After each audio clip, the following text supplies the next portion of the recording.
After going 3-1 in Colorado, the Larks return home for a 3-game series against their rival from down in the southwest corner of Kansas. It's the Liberal BJs taking on the Hayes Larks tonight.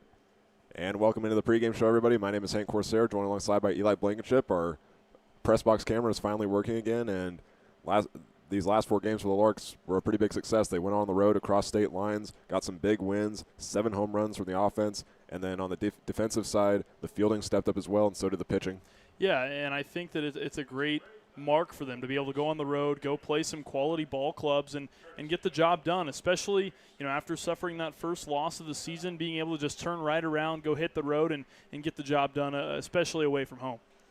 And for this series, it's a battle of first versus second place. The Larks come in at 19-2, 14-2 in RMBL play. I will note that tonight's game is a non-league game, so it won't affect RMBL records, but Liberals 14-7 and 1 and 11-6 in RMBL play. And they've had a very successful season, especially looking back to a year ago when they kind of went through that rebuild phase, but they have a new coach this year, and they've been able to put together some big wins as well. Yeah, and it's another similar situation to a Dodge City team where you almost always know they're going to be a competition when they come to town because, quite frankly, the Larks have that rivalry status with pretty much just about all of the Kansas teams in the RMBL. And I think that that's just kind of the nature of what the RMBL is and kind of that nature of that Midwest competitiveness, so to speak. But, it's always fun when they get to come to town and compete against the Larks.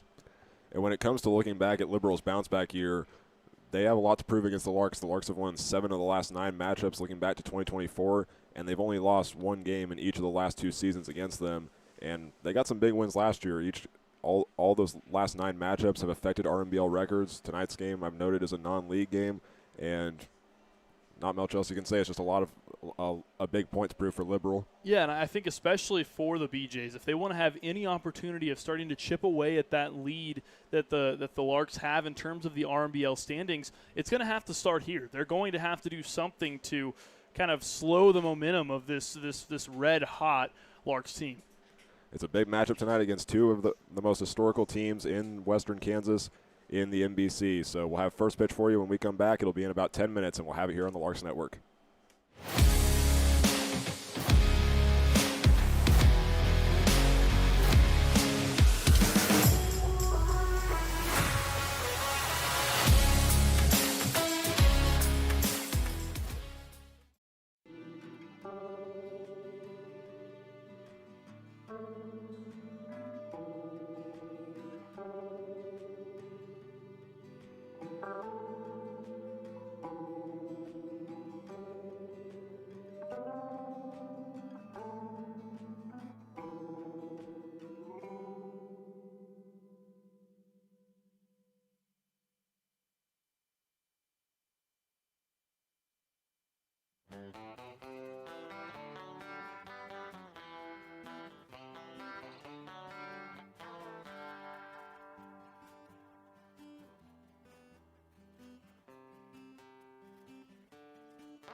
Well, Hayes America, if you did not hear that, Ken Winholt says it's time to play ball here at Larks Park. It's the first of 3 games between the Larks and the Liberal BJs.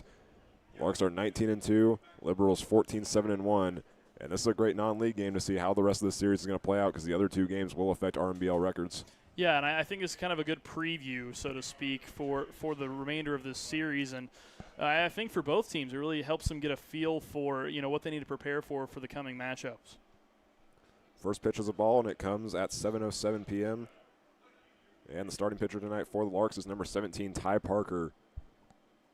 He came back for tonight's game. He's making his second appearance with the team. The first one was on June 19th when the Larks took on the Newton Rebels. He came in as a relief pitcher and pitched 3 innings. And the first batter he's facing tonight is Seth Green, and Green is ahead 2-0.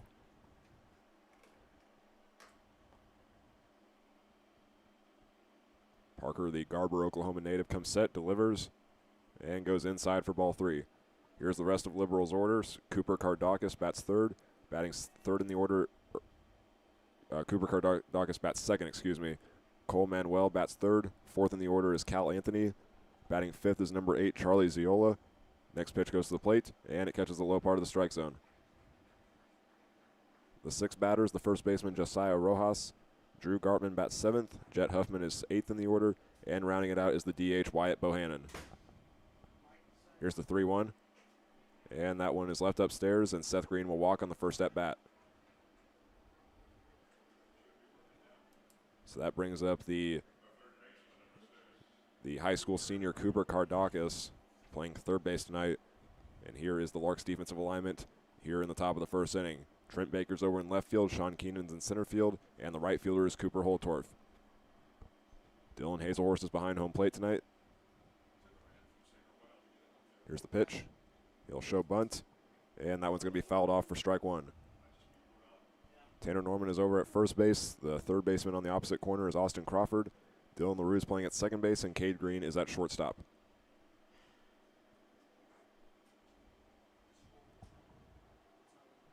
And time has been called for another ball to get thrown in.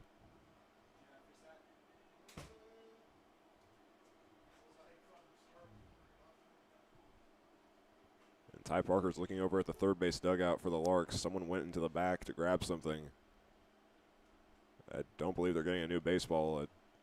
I don't know what exactly happened. I missed it. I don't know. It's hard to say. I wonder if they're saw somebody point towards him. I wonder if maybe he needs a rosin bag or something. I'm not sure. I don't see anything on the back of the hill, but we don't really have all that great of a view on the back side of the mound from up here. Here's the 0-1 from Parker, and that catches the high inside corner. He's ahead with 2 strikes. Kardakis is a recent graduate of Edmond Memorial High School in Oklahoma. Comes in with a .373 average. Throw goes back to first base, and Seth Green slides back in time. Kardakis is also one of 5 Division I commits for the BJs that recently graduated high school. All the D1 commits for the BJs are either committed to Nebraska or Bradley, and Kardakis is committed to Nebraska. He will call time, looking over at the home plate umpire, and step out of the box.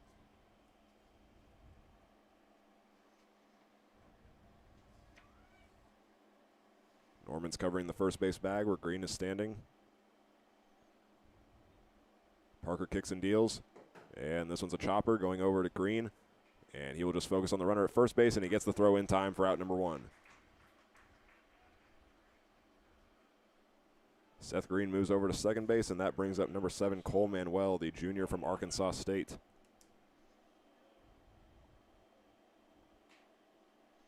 The catcher has scored in 15 of the 18 games that he's appeared in. Bats in the right-handed box to face the right-handed arm of Ty Parker.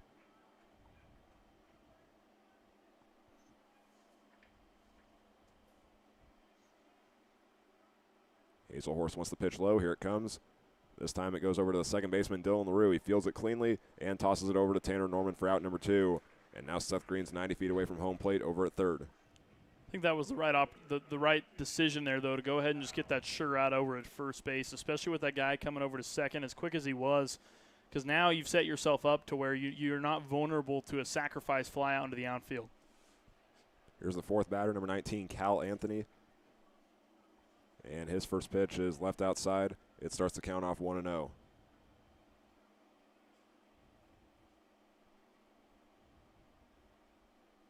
Anthony leads the team in average on-base percentage and slugging percentage. And on the 1-0, the curveball gets inside for strike 1.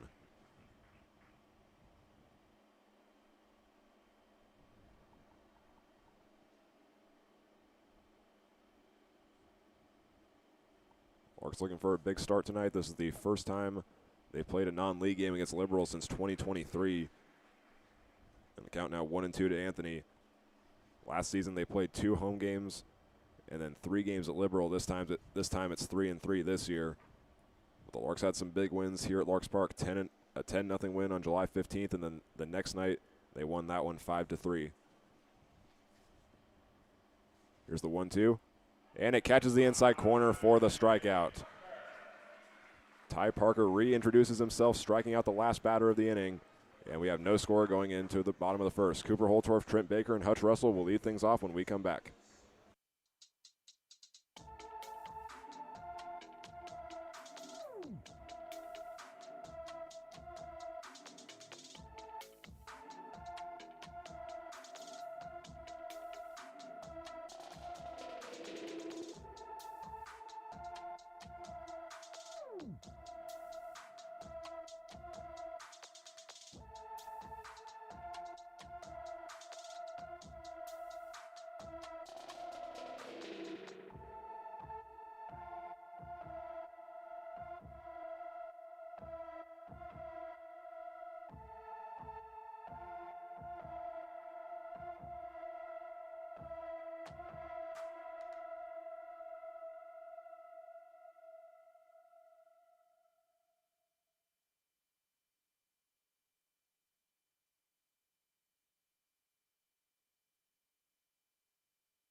Cooper Holtorf leads off the inning for the Larks, facing number 41, Joshua Mosley, the sophomore right-hander from Howard College, playing in his second game with Liberal.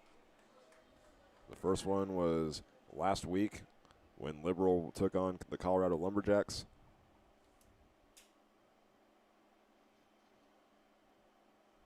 Here's the pitch from Mosley, and this one's hit high in the air into center field. Green runs back for it, but is able to get under it, and he makes the catch for out number 1. Good hit there by Cooper Holtorf. It was to dead center, but Green was able to track it down, and now it brings up Trent Baker for the Larks, playing in his 110th career game in the batting order. He'll be followed tonight by Hutch Russell, Sean Keenan, Tanner Norman, Dylan LaRue, Cade Green, Austin Crawford, and then Dylan Hazelhorse.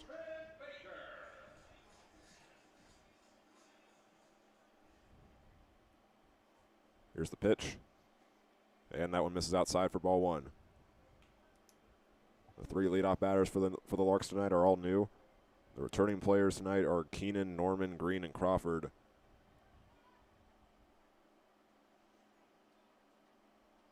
Now here comes the 1-0. And this was a hard ground ball that's going to bounce foul just behind the third base bag. Kardakis got his glove on it, but the home plate umpire will call the count 1-1. Thought that one had a chance to just kind of chop into play there down that third base line, but just kind of sliced just barely foul. The wind kind of blowing a little bit out of right field, so I wonder if that may have had something to do with it there. Just kind of push it just foul enough. We'll take a look at Liberals' defensive alignment in just a second.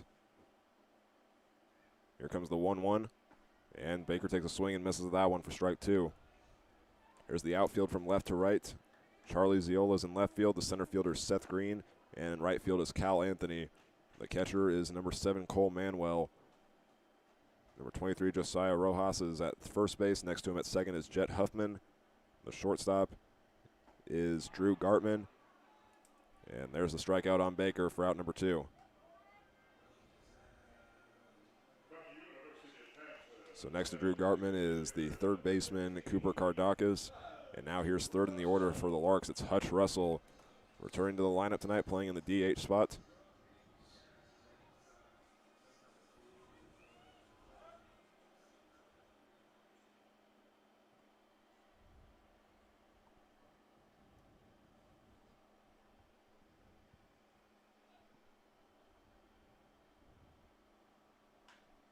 Russell fouls that one back for strike one.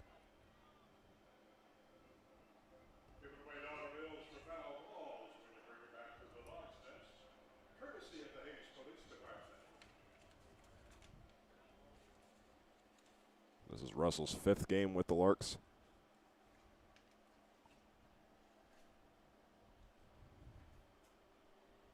Mosley sends the next pitch to the plate and puts it outside for a ball. In Russell's prior 4 appearances, he's gotten a hit in all those games, including 3 with multiple hits.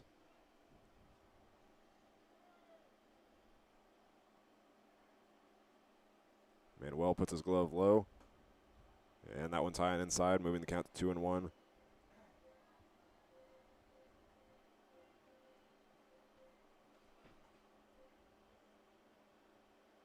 Sean Keenan is on deck. Tanner Norman is in the hole.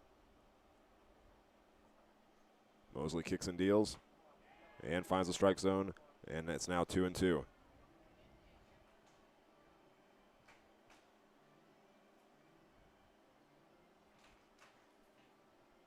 The infield playing a little bit further back for the BJs.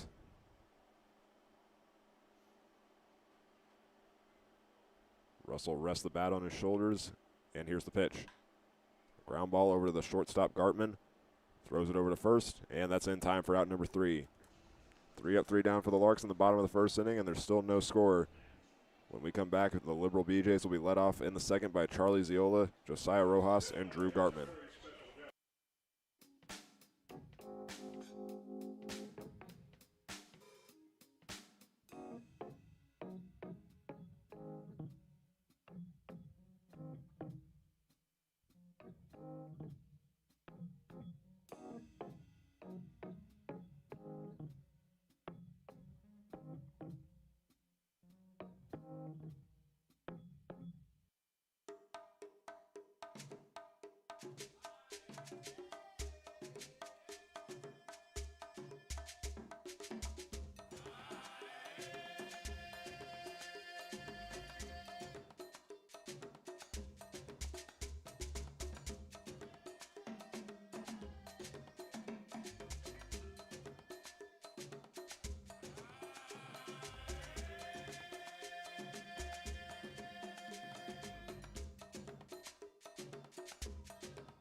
Welcome back to Larks Park for the first game of this 3-game series between Hayes and Liberal. Ty Parker returns to the mound to face Charlie Ziola. He fouls out the first pitch of the inning, and the count is 0-1. Ty Parker faced 4 batters in the first inning, walked 1, and then got the other 3 out, including a strikeout to end the inning on a 1-2 count. 1 ball and 1 strike now to number 8, Charlie Ziola. Playing in left field tonight. He's from Omaha, Nebraska. Here comes the pitch. And that one misses on the outside. It is now 2-1.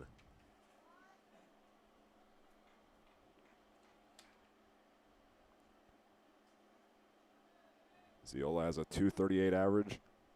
This pitch will untie the count. And it's fouled down the first base line.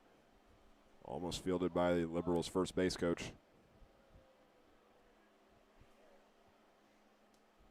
Count now 2-2 to the Creighton Prep High School graduate.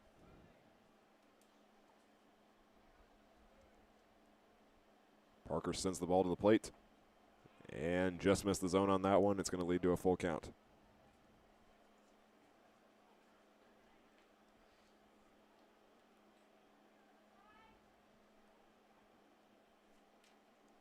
It's the first full count for any team tonight.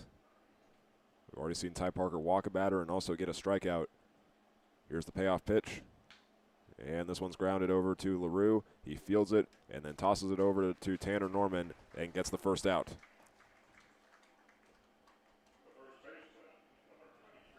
Next up is Liberals' first baseman. That is number 23, Josiah Rojas.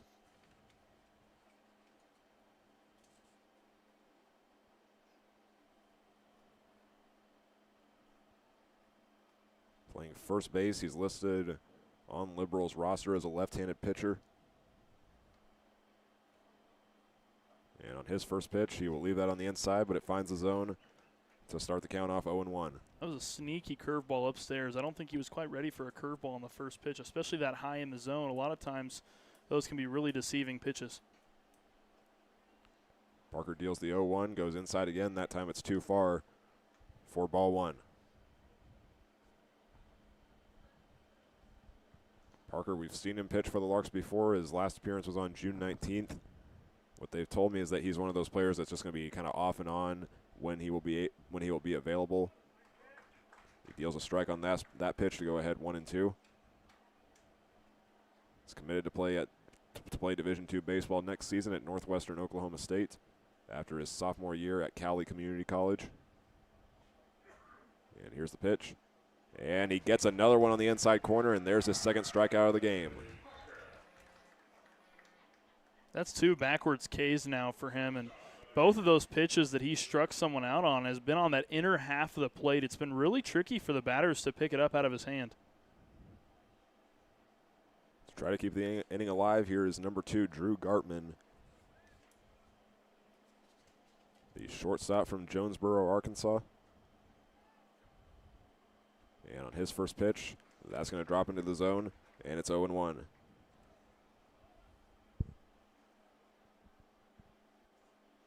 Gartman's recorded 13 hits and has a .220 average with the BJs. This is his 20th game with the team. Now here's the 0-1, and that's a swing and a miss for strike 2.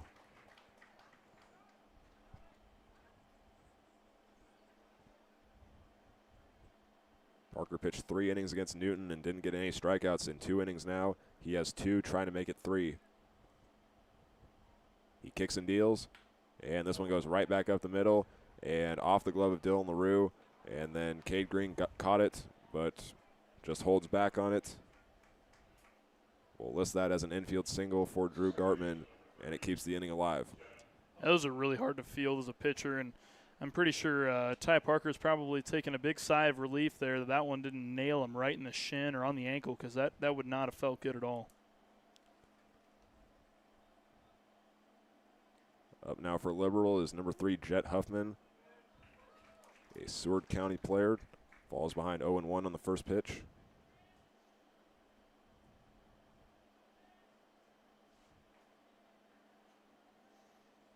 Just played his freshman year at Seward County, played in 54 games, And the next pitch is left outside. Evens the count up with 1 ball and 1 strike.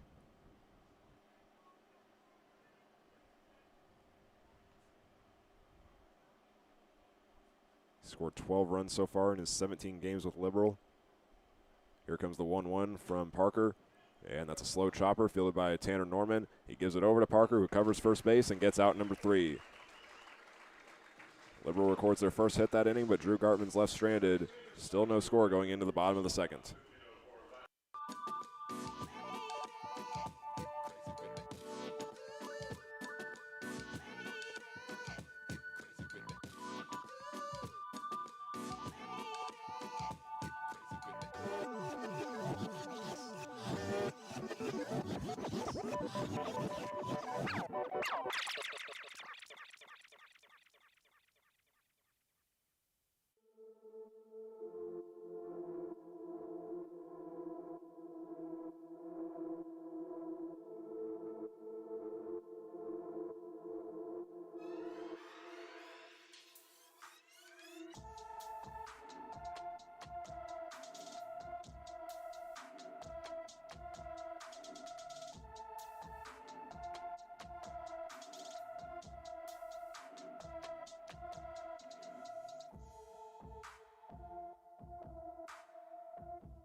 Ty Parker's done a good job so far in his return to Larks Park. 2 strikeouts through 2 innings.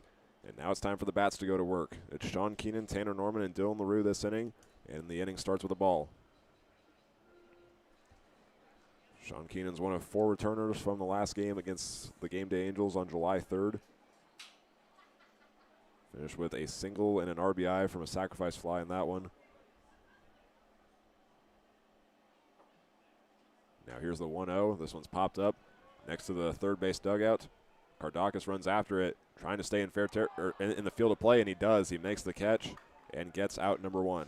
Trent Baker, I don't know if that was his chair or that might have been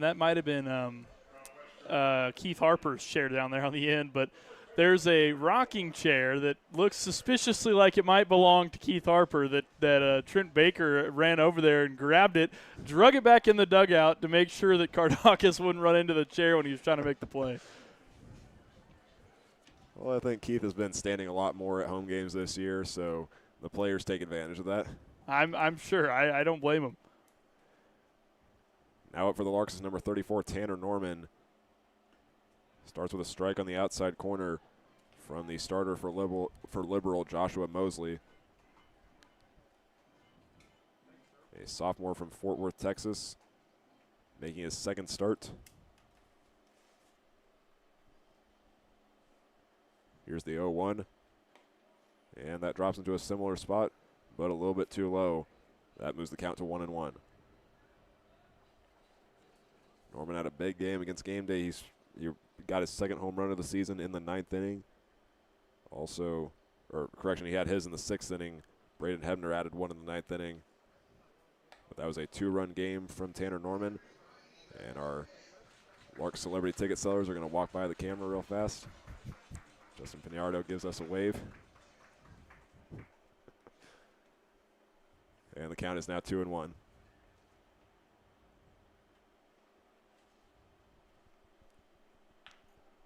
A chopper over to the third baseman Kardakis. He fields it on the run, gives it over to Rojas, and records out number 2.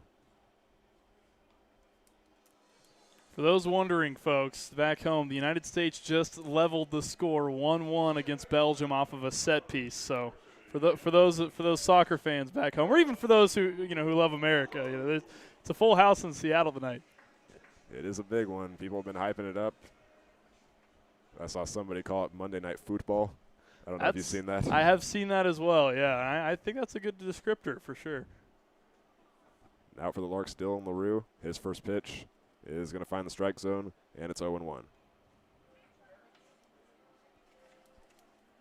LaRue's playing at second base for the first time this season tonight. He's been primarily played at catcher and first base, and I believe he's also made some appearances as a designated hitter.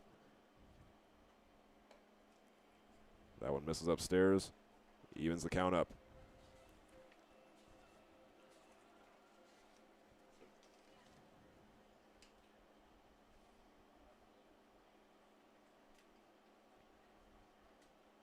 LaRue has a .341 average coming into tonight's game in his second season with the Larks. And he hits that one high into the air. Gartman gets under it. And the shortstop is trying to track it down, and he makes the catch and ends the inning. It's another 3-up, 3-down inning, and it's been a defensive battle so far. Still no score as we start the top of the 3rd inning here on the Larks Network.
We're through 30 minutes of game time, and it's time for the top of the 3rd inning. Ty Parker's back on the mound to face 9-1-2 for the BJs. This is going to complete their first rotation of their batting order with number 33, Wyatt Bohannon, who's in the DH spot tonight. Sends it right back up to Parker on a slow roller, and the throw's in time to first for out number 1. That one certainly didn't have as much pace on it as the one that started off the last inning that, or I guess didn't start off, but after there were 2 outs on the board, it was a hot shot at Ty Parker. I'm sure he's very welcoming to that one, as that was certainly a lot slower ground ball over to him this time, certainly much more playable. So now Liberal goes back to the top of their order with number 1, Seth Green, the freshman from Weatherford College, walked on a 3-1 count in his first appearance, and on the second one, he's dealt a ball on the first pitch. Cooper Kardakis will be on deck. Cole Manuel is in the hole.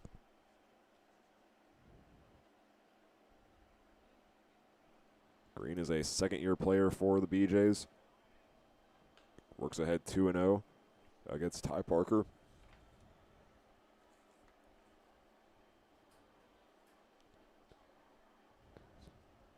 Now Parker has to fight back, deals the next pitch, and that one goes inside, but it's in the strike zone, and it ties the count up at 2-1. It's a nice pitch there. Had some good break on it. Was able to kind of fool the batter there. He thought that one was actually going to hit him, I think, and jumped out of the way in kind of anticipation of it. Instead, it snuck its way into the strike zone. And again, Green faces a 3-1 count for the second appearance in a row. Trying to get a walk or get another hit. He is the BJ's leader in hits with 28. And on the 3-1, he grounds this one over to Dylan LaRue, who tried to make a diving play, but it rolls into the outfield. It is picked up by the center fielder, Sean Keenan, and that's the second hit of the game for Liberal. Well, you can't be upset with Dylan LaRue on that play. That was a hot shot off the bat. LaRue made every attempt he possibly could to try and stop that ball from going into the outfield, but that ball just had so much steam coming off of it from Seth Green. Props to him. He made really good contact there with that ball. So now up is number 6, Cooper Kardakis, the third baseman, a recent graduate of Edmond Memorial High School and a Nebraska commit. Falls behind 0-1.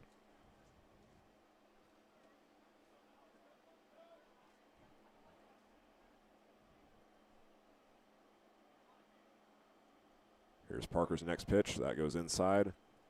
4-1.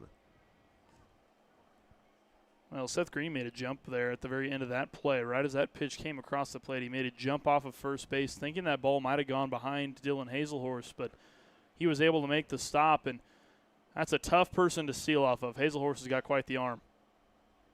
A hard ground ball fielded by LaRue. Tries to get to Tanner Norman, but it rolls away from him.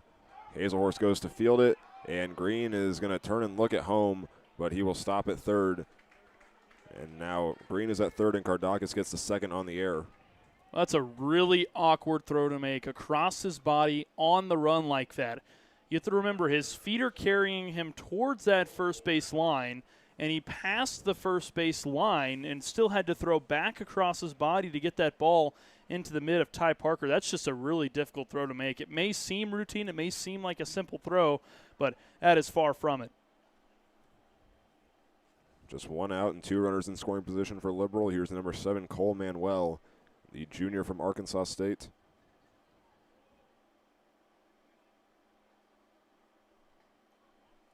And his first pitch is strike 1. This season for the Red Wolves, Manuel played in 16 games and made 9 starts, finishing with a .214 average. After 2 years, he played at Jones College to start his career. Here comes the next pitch, and that one misses on the high inside corner for ball 1. The runner at third is Seth Green. Cooper Kardakis is at second base.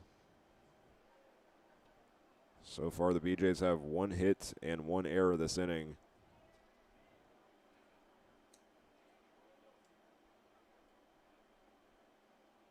Here's the 1-1, and that's a swing and a miss for strike 2.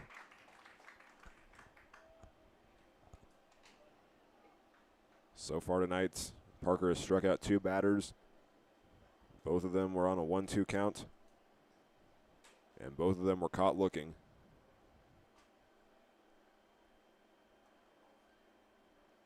He looks back at second base, then delivers the pitch, and that one's going to be chopped foul behind the third base bag and picked up by Liberal's third base coach. So the BJ's able to stay alive here.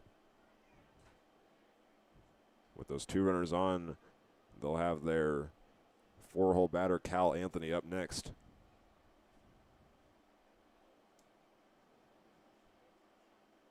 Here's the pitch. And that's a fly ball into right field. Holtorf goes after it, and he makes the catch in foul territory, and we'll throw it into Dylan LaRue, but that's going to score the first run of the game. It's Seth Green scoring from third, and Cooper Kardakis takes over third.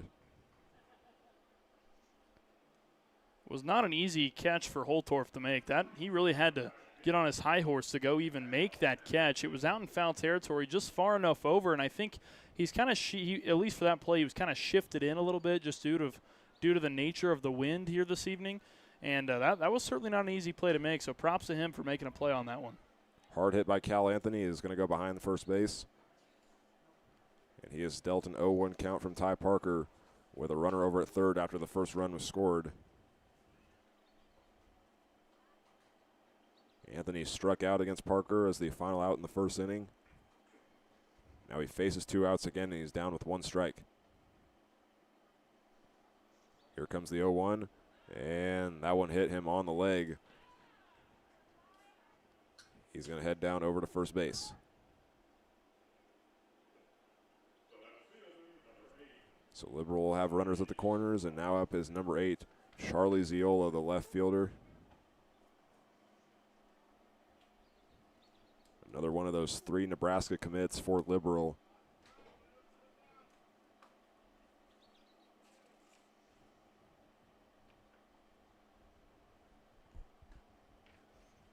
And that one goes inside for a ball. I'm just now realizing that Cal Anthony and Charlie Ziola, they are both committed to Nebraska, and they're also high school teammates. They both went to Creighton Prep in Omaha. Here's the 1-0. That's inside for ball 2 to Ziola. That'll be neat for those two, especially having that chemistry, growing up in that high school setting, being able to play with each other in that high school setting, and then getting to go to the same college and at a Division I level, no less. I'm sure that'll be fun for the both of them. 2 balls and no strikes. Parker throws back to first base, and Norman does not apply the tag in time.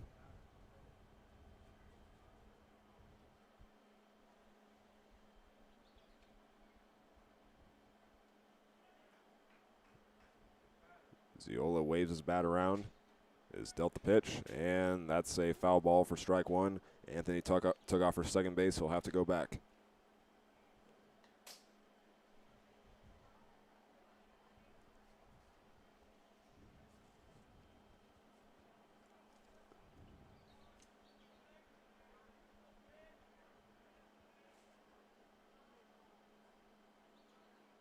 This pitch will untie the count, and that's a little bit too low for ball 3.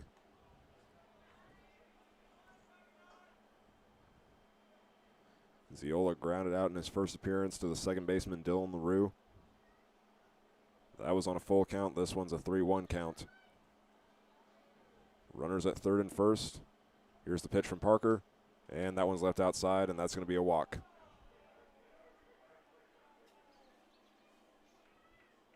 That loads the bases up for Liberal, and Keith Harper's making his way out to the mound for a meeting. Larks don't have anybody warming up just yet here in the third. I think this is the right decision here from Keith Harper. This is one of those situations where it seems like Parker's kind of lost his groove a little bit. He had a pretty good groove going in that first and second inning, and now here in the third, it just seems like he's lost that rhythm that he previously had. I've talked about it in a few games this season, but it seems like some of these pitchers have kind of developed an internal clock ever since the addition of the pitch clock in college baseball and in professional baseball. And I think a lot of these pitchers have kind of developed that internal clock, and the same concept applies here. Even though there's no pitch clock, finding that rhythm, finding that flow of pitches is really important for pitchers, and I think this is really just a matter of Parker getting out of this jam right here and really just settling into his rhythm again. Keith Harper keeps Ty Parker on the mound, makes his way back to the third base dugout. Now here's the first baseman, Josiah Rojas.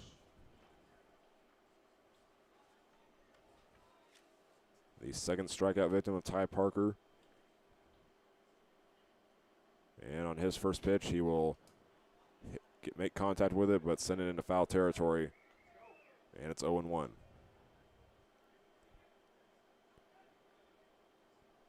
Rojas is a commit to Cisco College and is a late addition to this Liberal team, but has played in 13 games, also played in 7 games on the mound as well. That one's sent out of play for strike 2. So Liberal is actually the second team that Rojas is playing for this summer,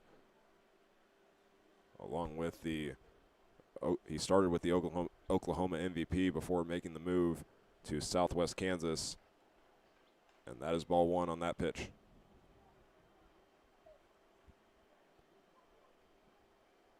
He's in similar territory again, a 1-2 count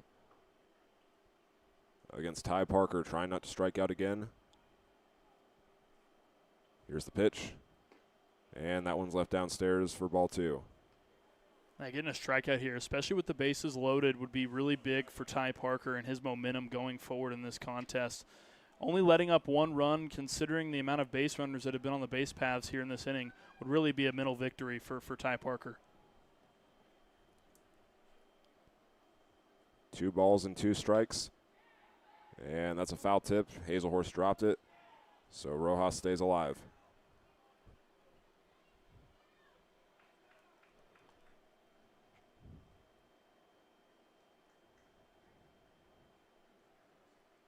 Liberal has scored 1 run this inning, trying to add some more with the bases loaded. That run was Seth Green, who was scored on a sacrifice fly. Here's the 2-2. And that one's chopped over to Tanner Norman, and he tags first to end the inning. So Liberal leaves the bases loaded, but they do score 1 run from Seth Green. And we'll see how the Larks respond in the bottom half of this inning up next.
Larks.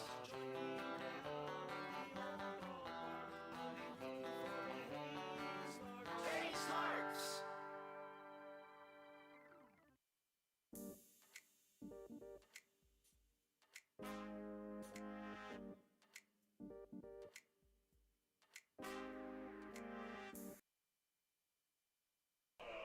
Liberal scores 1 run on 1 hit. The Larks committed 1 error, and the bases are left loaded. As we go to the bottom of the 3rd inning, Larks have gone 3 up, 3 down in the first 2, and in that last inning, the left side of the infield played the responsibility of getting every out. It started with a foul out that was caught by Sean Keenan, or by the third baseman. It was caught by Kardakis, followed by a 5-3 play, and then a pop out to the shortstop. Cade Green leads off this inning and begins with a 1-0 count. Yeah, took a check swing there. Almost bid on it, but was able to pull it back just enough to keep himself from going all the way through on that swing. Here's the next pitch from Joshua Mosley. Green takes a big swing, and that one he misses on. It is 1-1. Green was a courtesy runner in the Larks' last game on July 3rd, against the Game Day Angels. He was a courtesy runner for the catcher, Brand Wilson, and scored a run. Swings and misses on the next pitch. Falls behind 1-2.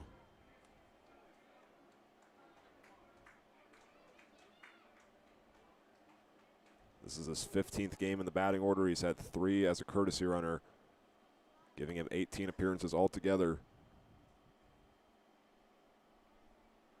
Here's the 1-2 from Mosley. And that one missed the zone.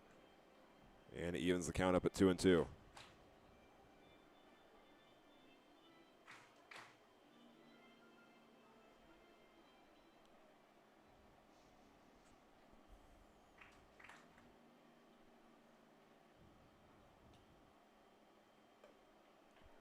Green leaves another one upstairs. And he's going to get a full count against Joshua Mosley, the sophomore from Howard College.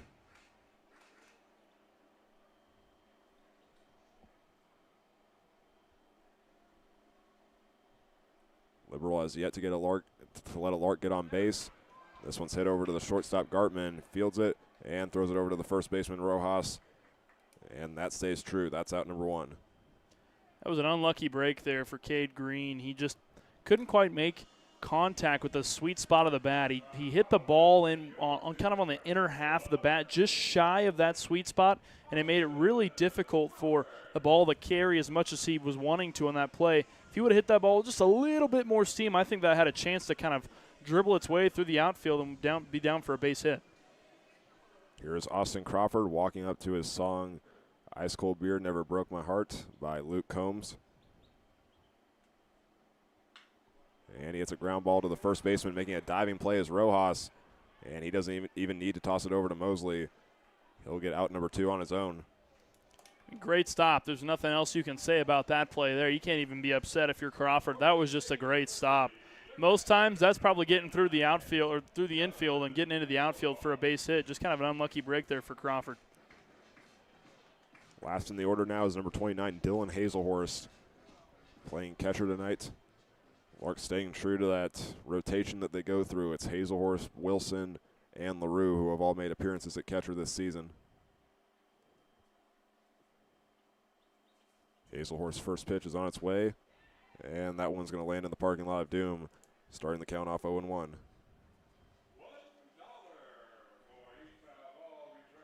The Larks will go back to the top of their order after this at-bat with Cooper Holtorf, Trent Baker, and Hutch Russell.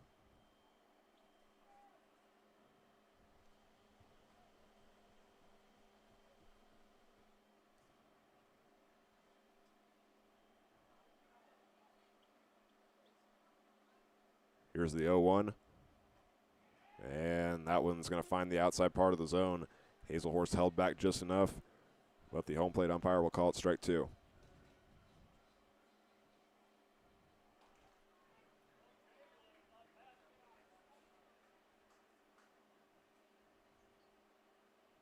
The catcher centers his glove for the pitch, and this one goes over to Gartman. He fields it, and it's a high throw over to Rojas. But he's able to come down in time, and there is out number 3. It's 3 straight 3-up, 3-down innings for the Larks through the first 3 innings, and Liberal holds on to their 1-0 lead. Top of the 4th is up next. We'll have it when we come back.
We welcome you back to Larks Park. It is the top of the 4th inning here in Hayes, Kansas. Leading things off for the Liberal BJs, Drew Gartman playing shortstop this evening. He is 1 for 1 and accounts for one of the 2 hits that the BJs have strung together here this evening, as the first pitch to Gartman is in for a strike. Parker looks home, nods his head once, settles onto the rubber, deals the 0-1. That one's fouled behind the plate. No balls and 2 strikes to the shortstop, Gartman. BJ's lead at 1-0 here in the top of the 4th.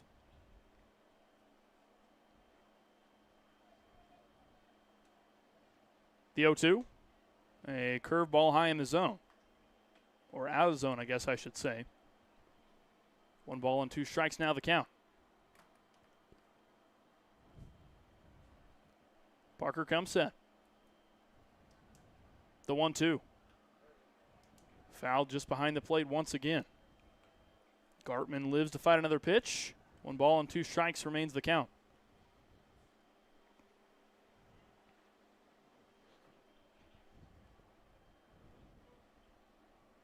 Parker sets, kicks, deals. The slider misses on the outer half. Count moves to 2-2. Gartman's trying to settle back into that rhythm he developed in those first 2 innings. The 2-2. Missing just low. Now 3 balls and 2 strikes, and it's a full count.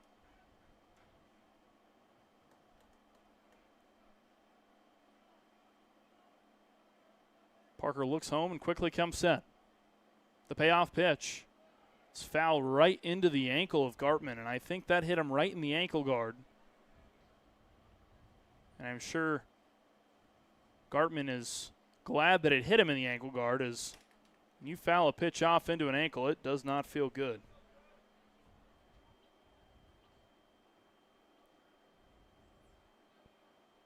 We'll see another payoff pitch now from Parker.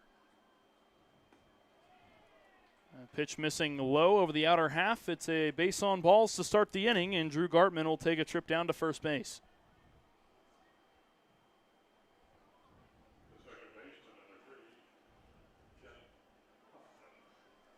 It's the 3rd walk conceded by Parker here in the outing. And it moves Drew Gartman to 1 for 2 on the outing. That brings up the 8-hole hitter, Jet Huffman, the second baseman, wearing number 3 for the BJs. The first pitch to him is a slider that misses low and away. Keith Harper giving a little bit of words of encouragement over there from the third base dugout to his pitcher, isolated on the hill, Ty Parker. The 1-0. Runner from first goes. Hazelhorse pops up. The throw down to second base is not in time. Slightly missing the bag. That throw was probably about a foot left from where it needed to be. If it would have been any closer to the bag, that would have been a really tough spot for Drew Gartman to slide in safely at second base. And that was a good throw there by Hazelhorse. The problem was that Gartman just got such a fast start. Now pop fly out to right field. The throw in with plenty of time from Holtorf, as it looked like Gartman thought he had a chance to tag up on that play. And Holtorf showing off his arm out there in right field, making a nice throw into the infield to hold Gartman at second base. So it'll be an F9 for Jet Huffman, and that brings up the bottom of the order in Wyatt Bohannon.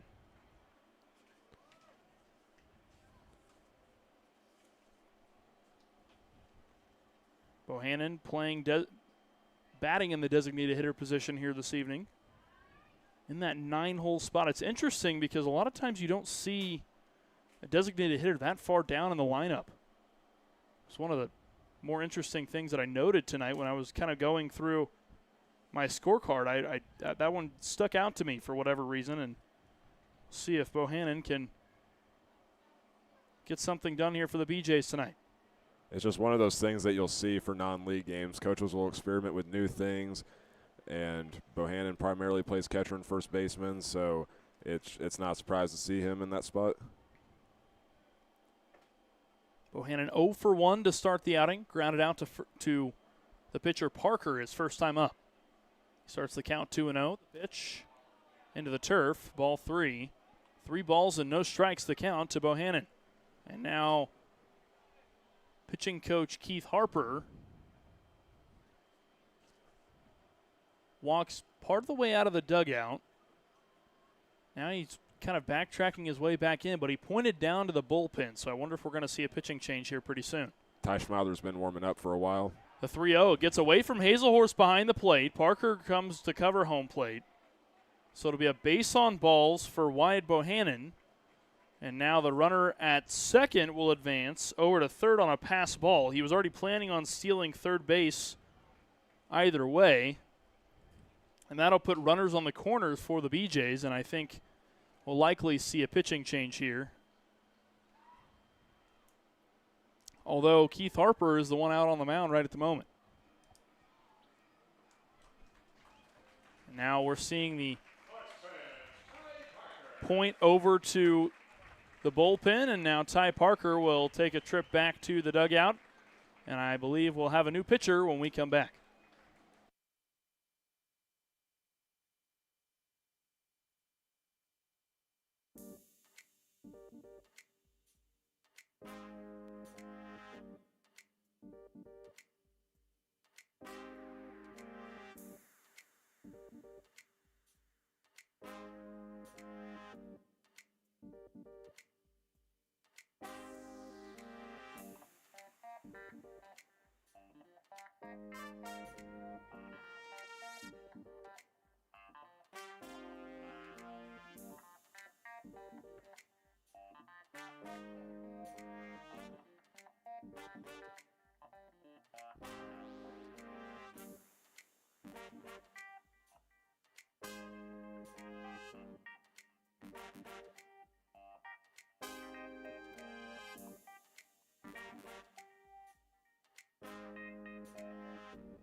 Welcome you back to Larks Park. There's a new pitcher on the hill. Ty Schmeidler takes to the mound here this evening after Ty Parker comes out of the game with 3 1/3 innings pitched on 2 hits, 1 run allowed, no home runs, and 4 walks on 2 strikeouts.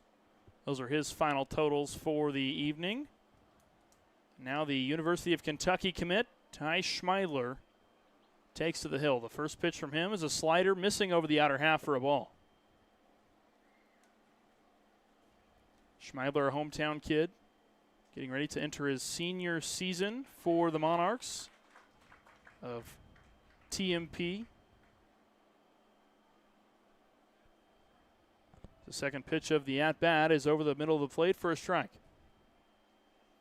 Seth Green, standing in the left-handed batter's box, awaits the 1-1. A big swing and miss on a fastball upstairs. Runners on the corners for the BJs. Schmeidler looking to get the Larks out of this inning and play some damage control. The 1-2. A high fastball swung on and missed for a strikeout. And Ty Schmeidler starts the day with an exclamation point. And he was working with his fastball there, finding it in different parts of the zone and keeping Seth Green guessing, able to get him striking out swinging. That'll bring up the third baseman, Cooper Cardokis. wearing number 6 for the BJs. He is 0 for 1 after reaching third base his last time up off of an E3.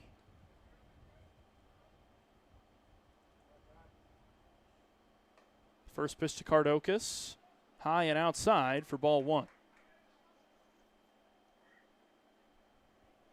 Kardokas hit into a fielder's choice's first time up in the the top of the first inning, rather, where he grounded out over to the shortstop, Cade Green, the 1-0. That one's popped up way out of play, past the bullpen of the BJs. The count moves to 1-1.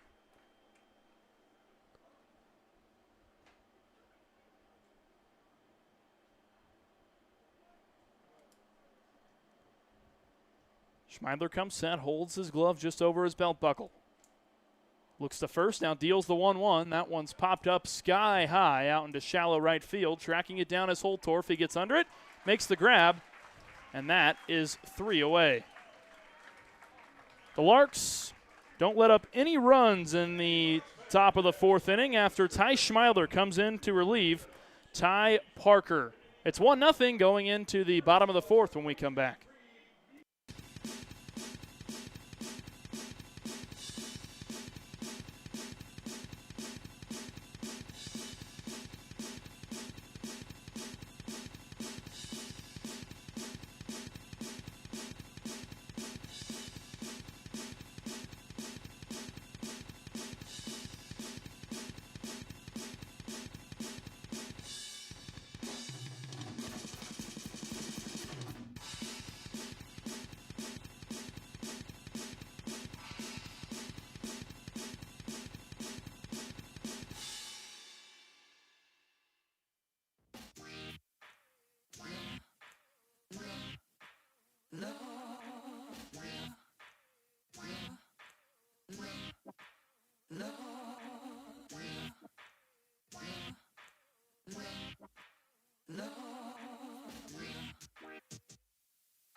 Welcome you back to Larks Park.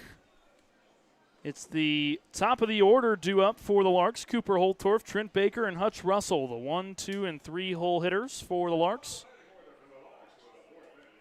So far, a no-hitter going into the bottom of the 4th inning for Joshua Mosley. He has pitched 3 straight 1-2-3 innings, and they have been very dominant so far from the BJ's starter. The first pitch to Holtorf is swung on and miss. Holtorf now making his second plate appearance this evening. He starts the count 0-1.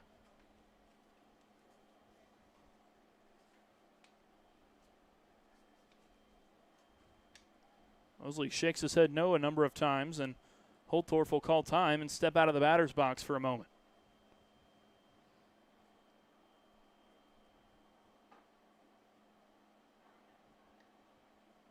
Mosley still can't settle on a pitch. Finally finds the pitch he wants and deals the 0-1. That one misses over the outer half.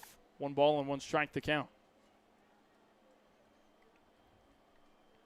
Now that every Larks player in this lineup has seen Mosley's pitching style, got to wonder, is this the inning where they break things open? As Holtorf swings and misses at the 1-1, making it a 1-2 count.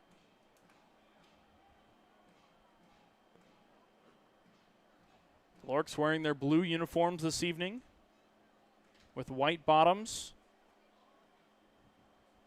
and a white stripe that runs across the shoulder blades.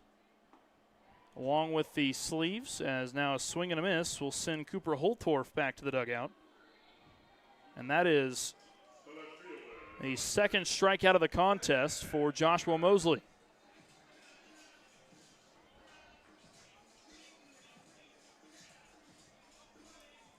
Larks have the word Larks across the chest in white with the red outline, along with the number in white on the back. The first pitch to the two-hole hitter, Trent Baker, misses the outer half for ball one. So far what we've seen from Mosley is being able to generate weak contact from this team, as only 2 of his outs so far have come from strikeouts.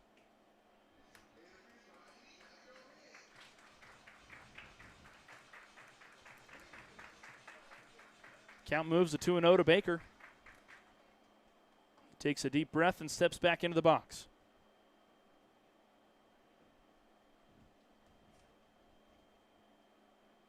Mosley brings the glove down to his belt, now deals the 2-0. That one's popped up sky high into the air. Mosley calls everybody off, gets underneath it, and makes the grab. No, correction, that's actually the first baseman, Rojas, that made that grab. And now there's 2 away. I know to most people that might seem like a routine play, but that is definitely not a routine play. That one had to be tracked down for a while by the infield, and Rojas was the one that stepped up and made the catch. That was certainly a big league pop fly there. That one thing went a mile high, and sometimes those can get into the head of the infielders, and you have so many people converging all on one spot, it makes it extremely difficult. You have to make sure your communication is top notch to secure a catch like that. As now the designated hitter tonight, Hutch Russell, stands in, takes the first pitch in the outer half for a strike. Russell hitting in that 3-hole spot here this evening. Grounded out to short his first time up. The 0-1 from Mosley. That one is drilled out to right center, or right center field, correction, and onto the warning track. Making the catch is Green, right in front of that Heartland Credit Union sign out in right center field. That thing was blasted, but the wind had other plans, kept it in the ballpark, and it's another 1-2-3 inning. That's 4 1-2-3 innings for Joshua Mosley as we go into the top of the 5th. Score 1-0 in favor of the BJs.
Welcome you back to Larks Park. Ty Schmeidler returns to the hill here in the top of the 5th inning.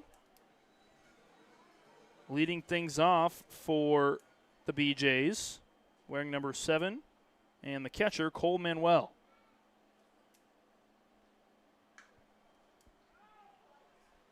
That one's hit sky high out of play, just behind the BJs bullpen. Starts the count 0-1. Schmeidler really took care of business when he came to the hill in relief of Ty Parker. The first of his two batters faced was the leadoff hitter, Seth Green, was able to generate a strikeout there and then a pop out on his second at bat, as that one is floated out into right field, down for a base hit. And Cole Manuel is on first base with a leadoff single for the BJs.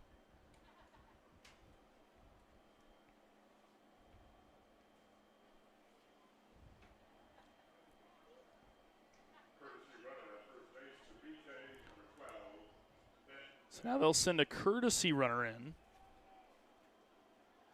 Ben Finnegan, as Manuel, obviously the catcher for the BJs, will go back into the dugout so that he can suit back up for the next inning. Now it's Cal Anthony up to the plate, standing in the left-handed batter's box. The right fielder, he swings and misses at a slider over the outer half. Count moves 0-2. Schmeidler adjusts his red cap. Looks home to the catcher, Hazelhorse. Gets the pitch call. Looks to first a couple times. Now deals the 0-2. A check swing. He'll hold back. And Cal Anthony's count now moves to 1 ball and 2 strikes. Schmeidler pitching out of the stretch. He deals the 1-2. It's a slider that misses into the turf this time. 2 balls and 2 strikes the count.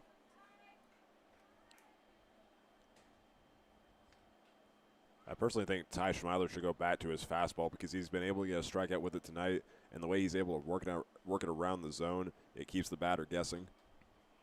Well, he went back to it there, and it was a big swing from Cal Anthony that sent that ball way over the top of the press box. Had he made a little bit of weaker contact with that, I think he would have had a chance to make a play on that up here in the press box, but this is not banana ball, so it wouldn't have counted for anything. 2 balls and 2 strikes remain.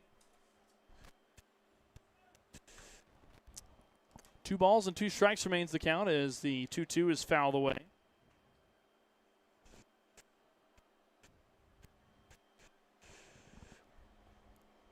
My mic has now decided it doesn't want to cooperate with me, so I apologize, folks, if I'm cutting in and out here and there.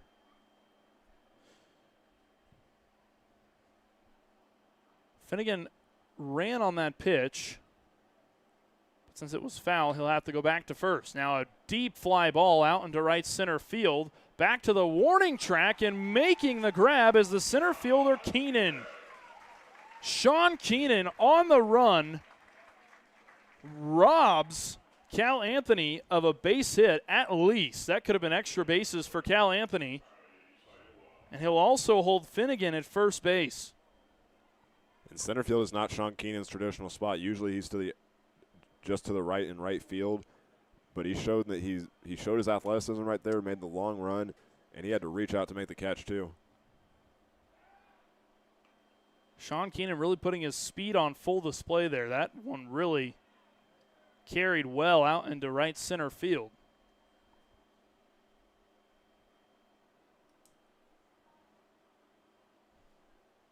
As now the left fielder, Charlie Ziola, is up to the plate.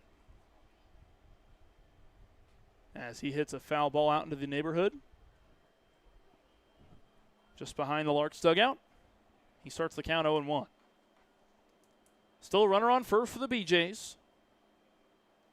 Schmeidler deals, the runner goes. It's grounded over to the shortstop who doesn't make the tag over at second. Green trying to apply the tag to the sliding Ziola. And I'm wondering if it was just out of his reach because Ziola was able to slide underneath the glove, according to the umpire out there in the infield. But Green was still able to make the out over at first base. So Ziola will go down on a G6, and that brings up Josiah Rojas, the first baseman. Just solely because of the fact that Cade Green isn't protesting, I think the umpire made the right call. He got under the tag and slid in safely. A lot of times, players are not afraid of advocating for themselves when they know they made the right play. And to your point, Hank, I think Green must have missed the tag. Obviously, it's really difficult for us to see up here. Green had a much better angle on it over there at second base. Now, it really doesn't hurt the Larks all that much if they didn't get that out outside of generating a double play there. Now they have only one runner in scoring position. With 2 down, you're not really in fear of the sacrifice fly in this situation.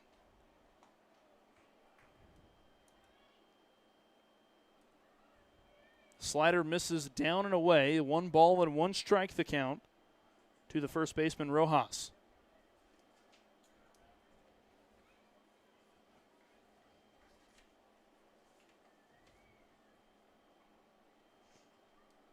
Schmeiler looks back to second base.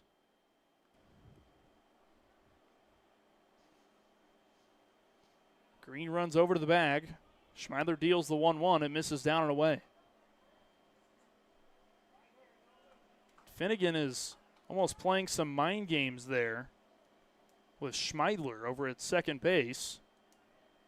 The count moving to 2-1 now. The pitch. That one just dots the inner half of the plate. 2 balls and 2 strikes the count.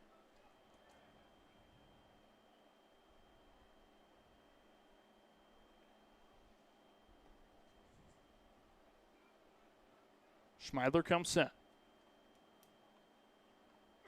The 2-2. A curveball up in the zone is fouled away down the first base line. And Rojas will live to fight another pitch. Rojas 0 for 2 in the outing so far, looking to improve on that here. With a backwards K and a ground out. The 2-2. Goes into the turf. Hazelhorse there to make the stop. Holds Finnegan over at second base. Count moves to 3-2.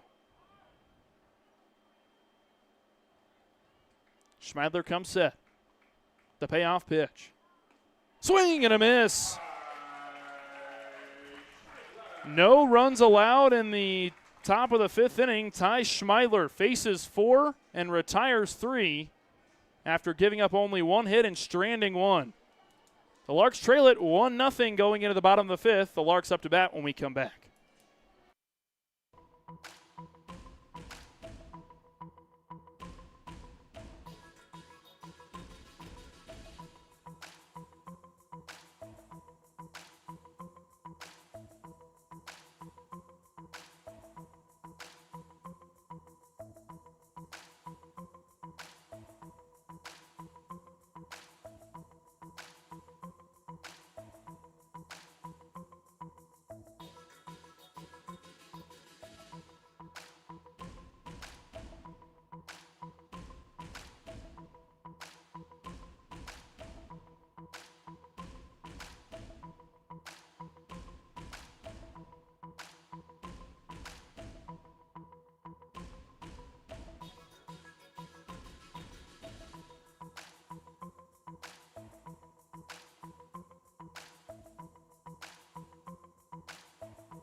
Welcome you back to Larks Park. Leading things off for the Larks, wearing number 7, and the center fielder, Sean Keenan. Just made a pretty nice play out there in center field in the last inning. Made that catch on the run. The Larks looking to find their first hit of the evening in the bottom of the 5th inning, and that is not a common phrase used this season with this Lark squad. They have had a red-hot offense, it seems like, throughout the season.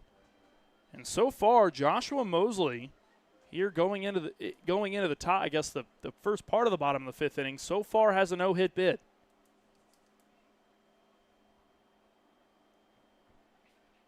Keenan starts the count 1-0. The pitch from Mosley is popped up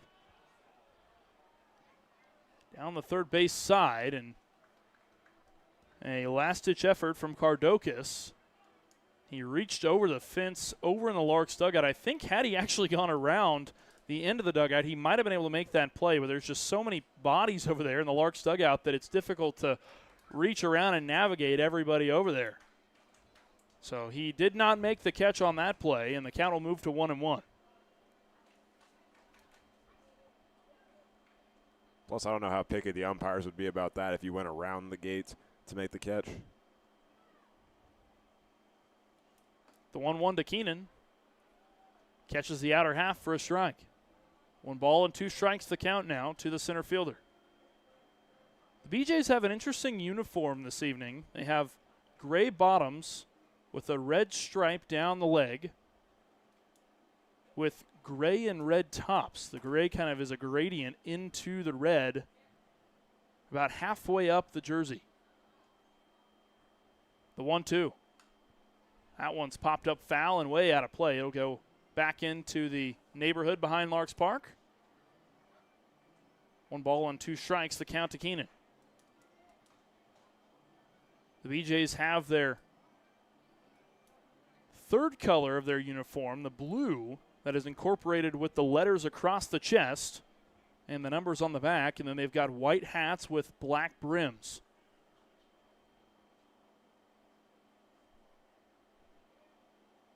The count remains 1-2 to Keenan. The pitch. That one's drilled down the first base line, and there to make the catch is Rojas. A hot shot off the bat. And you don't typically look at first base as the hot corner, but in that particular instance it was, and Rojas was there to make the play. He did a good job tracking the ball all the way to his glove. He had to go down to his knees before the ball hit the ground, and he still caught it to get an out without having to tag first. That brings up the first baseman, Tanner Norman. Norman 0 for 1 so far in the outing. He grounded out in his first at bat in the bottom of the second. Norman stands in the left-handed batter's box. It's an American flag on that back left sleeve. The first pitch. Drops over the outer half for a strike. No balls and a strike to the first baseman, Norman. He taps his black wooden bat on home plate a couple times. Twirls it through the wheelhouse.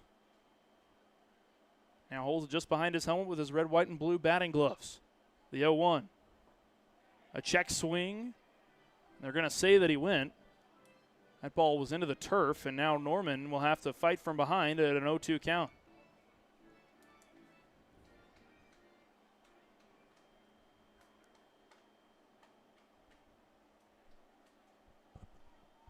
Mosley steps back onto the rubber.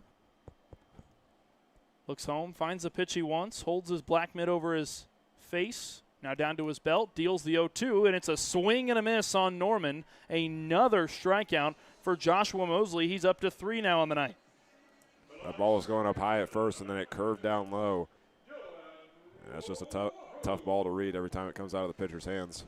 You've got to think Tanner Norman bit at that pitch that was low in the zone on the pitch just before that. So Mosley thought, well, let's go high into the zone and have something that breaks down lower. And that was a brilliant pitch sequence there from Joshua Mosley. So now it's 2 down here in the bottom of the 5th. And Dylan LaRue stands in the left-handed batter's box. Takes the first pitch on the outer half for a strike.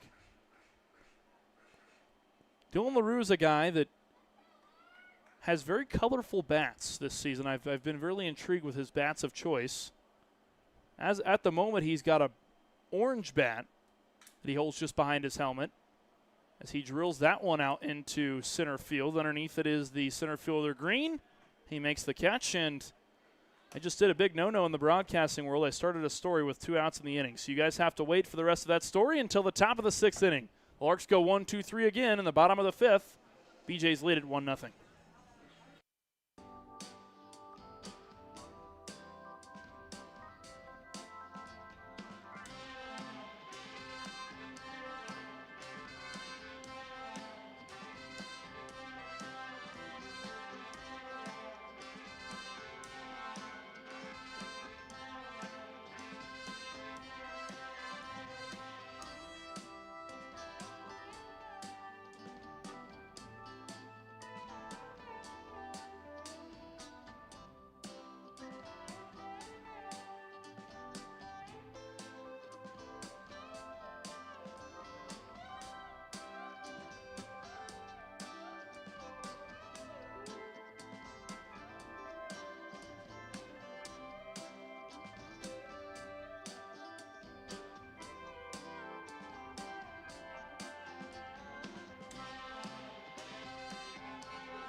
Welcome you back to Larks Park. Ty Schmeidler remains on the hill for the Larks here in the top of the sixth inning.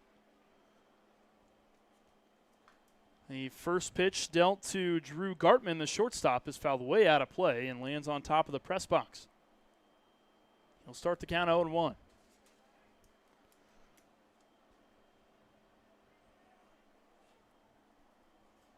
Schmeidler deals.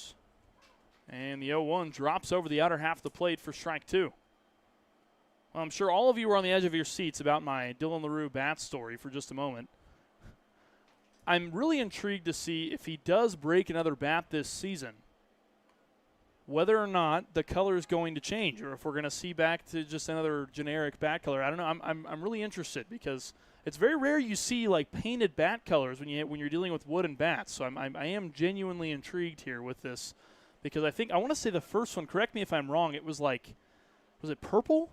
For some reason, I'm thinking it was purple. I don't know why. I don't remember, but what I was going to add was when he broke the bat the first time, he brought in a new one and then hit a home run with the first time he used it. Yeah, and so I am very intrigued to see if he does break another bat this season, even though I'm sure it's a bit expensive there for LaRue, whether or not we'll see a new bat color.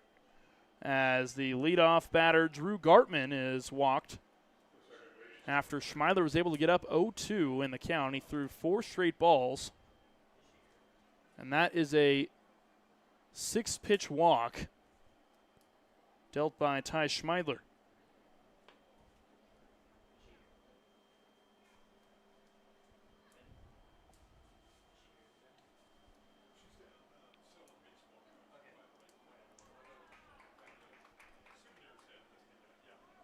So that brings up the second baseman, Jet Huffman, who wears number 3 for the BJs. Starts the count 0-1. This one's chopped down the third base line. It goes foul. Just shy of the third base side coach's box. And quickly, Jet Huffman is now battling from behind with an 0-2 count.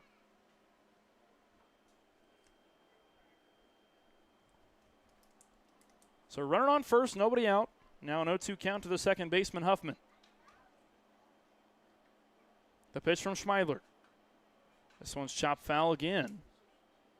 This time with the inner part of his bat. Jammed up on that pitch inside. Count stays at 0-2. Schmeidler comes set. Just his foot on the rubber. Looks over to first base, now deals the 0-2. Got him on the inner half of the plate. A backwards K for Ty Schmeidler.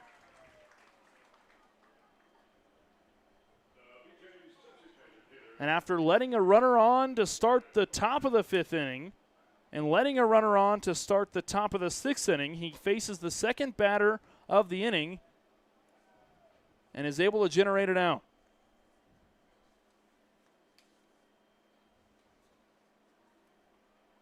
As now the bottom of the order, the 9-hole hitter Wyatt Bohannon, the designated hitter, comes up to the plate. He takes a check swing there. The appeal from the home plate umpire, and it says no swing on that pitch, as he was able to just hold back. That swing was really close to breaking the front half of the plate. 1 ball and no strikes. The count. Schmeidler looking to first. The 1-0, a curveball missing outside. 2 balls and no strikes. Schmeidler adjusts the right and front sleeve on his uniform and then comes set. The 2-0. That pitch upstairs for ball 3. 3 balls to start the count to Bohannon. Bohannon 0 for 2 with a ground out and a walk so far in this contest. The 3-0. That one right up the pipe for strike 1.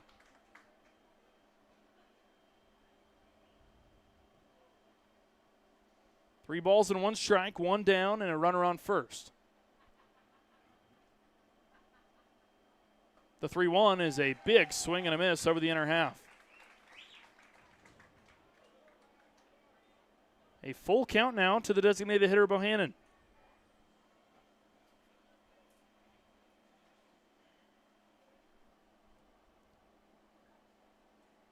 The payoff pitch is a swing and a miss. Back-to-back Ks for the University of Kentucky commit.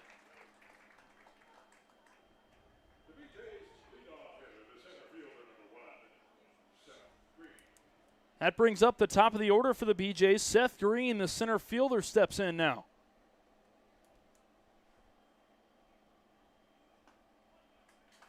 The first pitch to him is a slider over the outer half.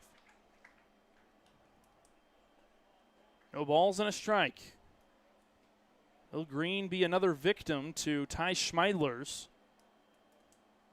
athleticism on the mound? Now Hazelhorst throws down to second as the runner from first goes.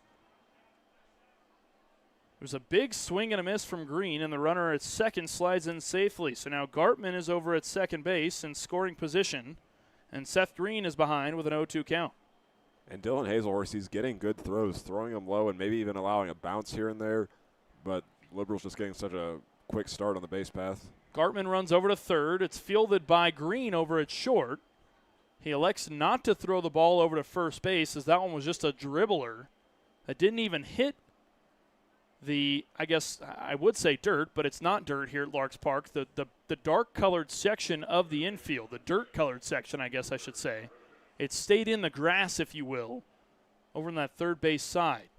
So now there's runners on the corners after the runner from second took off early. And the 2-hole hitter, Cooper Kardokis, up to the plate. And the thing that I noticed on that play was that it really was a huge break for Liberal, because they decided to send Gartman over to third on a steal play, but I don't think he'll get credited for that because the ball went in play. That sent Austin Crawford to cover the third base bag, and that was a long run for Green to have to go get it. And I'm going to guess that ball may have hit a car out there in the parking lot of Doom based on the reaction that was made from the crowd. I don't exactly know where. I think that was by the tennis courts. So we're hearing from our scorekeeper that it hit the big bus. So it hit BJ's bus out there over by the tennis courts. Yeah, I was having some questions when a vehicle got hit and someone went, woo! Certainly a big reaction from the crowd here at Larks Park. It's an 0-2 count to Kardokis. Schmeidler looking for his third strikeout of the inning. The pitch. Got him over the outer half. Ty Schmeidler lets up no runs on no hits, on 1 hit rather, no errors, and 2 left on base. The Larks still trail it by just 1-0 as we go into the bottom of the 6th.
We welcome you back to Larks Park.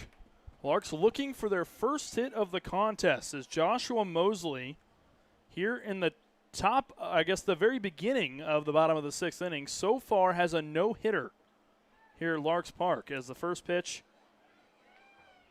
to the shortstop, Cade Green, is swung on and missed. And it's not just a no-hitter so far. He's on track for a perfect game. He hasn't given up a walk or a hit. It's a no bid so far, and it has just been perfection on the mound so far from Mosley.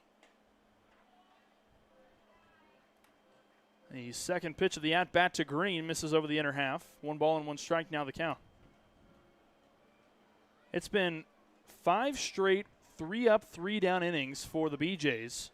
They've been very efficient on defense. As now the 1-1 pitch misses outside for ball 2. All things considered, though, Mosley really hasn't generated very many strikeouts. He's only got 3 Ks on the outing. All of those other outs have been from his infield. And his outfield, I guess I should say, from his defense is a better way to put that. So he's really depended on his defense to get the job for him, get the job done for him so far here in this one. There's been a couple shots out to the outfield that looked like they really had a chance, along with a line drive down the first baseline that really had a chance as well. The 2-1 drops over the inner half for a strike. 2 balls and 2 strikes now the count to the shortstop, Green.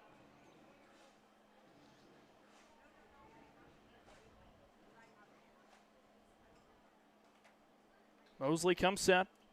Green twirls his bat through the zone a few times. Now waits the pitch. Mosley deals. Green smokes one out to left. You can forget about that one. A solo shot for Cade Green is the first hit of the contest and disrupts the no-no for Joshua Mosley. Have a moment, Cade Green.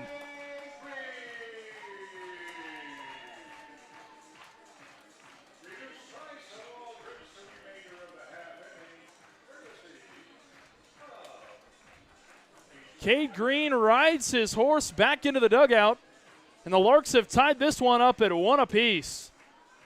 I mean, you could just tell from the sound of that there was no doubt about it. the way he pulled it into that left field corner. The Larks players were jumping out of the dugout. They knew it was gone. We've got a tie game in the 6th inning. And the Larks really needed somebody to step up there to break this one open. And they did just that, as now Austin Crawford is thrown out over at first base off of a hot shot over to the shortstop, Gartman, who just beat Crawford over there on first base. Crawford threw his arms out, indicating he was safe, and the first base umpire had other ideas as he's called out over there at first for out number 1 of the inning. Not to downplay the fact that Cade Green did just hit a bomb out to left field. The Larks now have one away with a tie ball game at 1 apiece, and the bottom of the order, Dylan Hazelhorst, the catcher, up to the plate.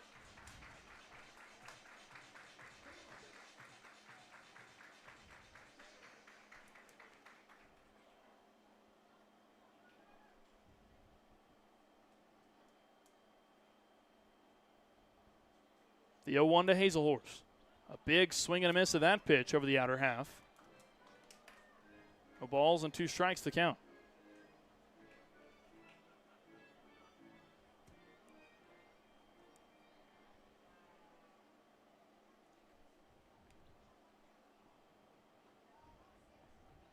Mosley takes a breath.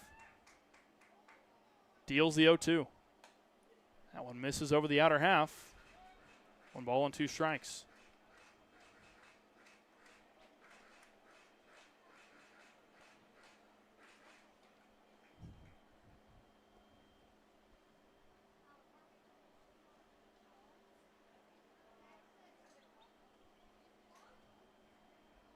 The 1-2 to Hazelhorst. That one is way over the head of the catcher, Hazelhorst.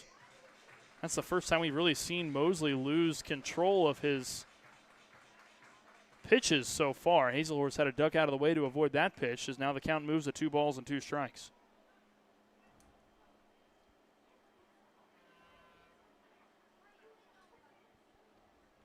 Mosley comes set. Now the 2-2. That one missed just high over the outer half. Count moves to 3-2 now. That ball, when it went into the mitt of Manuel behind home plate, kind of sat in his pocket really weird. In the pocket of his glove, it almost looked like it may have ripped a cord on his glove. I'd be intrigued to know what exactly happened there. If only we had the budget for some slow motion cameras, but unfortunately that is not in the cards here at Larks Park.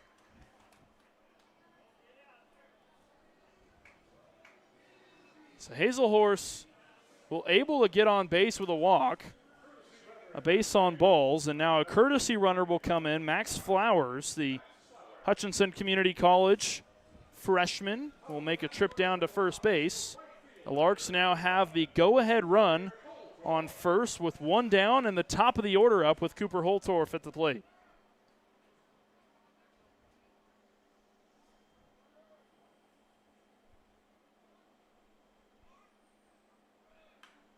Holtorf smokes that one out into right center field. Flowers is wheeling and dealing around third base. They'll send him from third. Holtorf coasts into second base, and the Larks have taken their first lead of the game.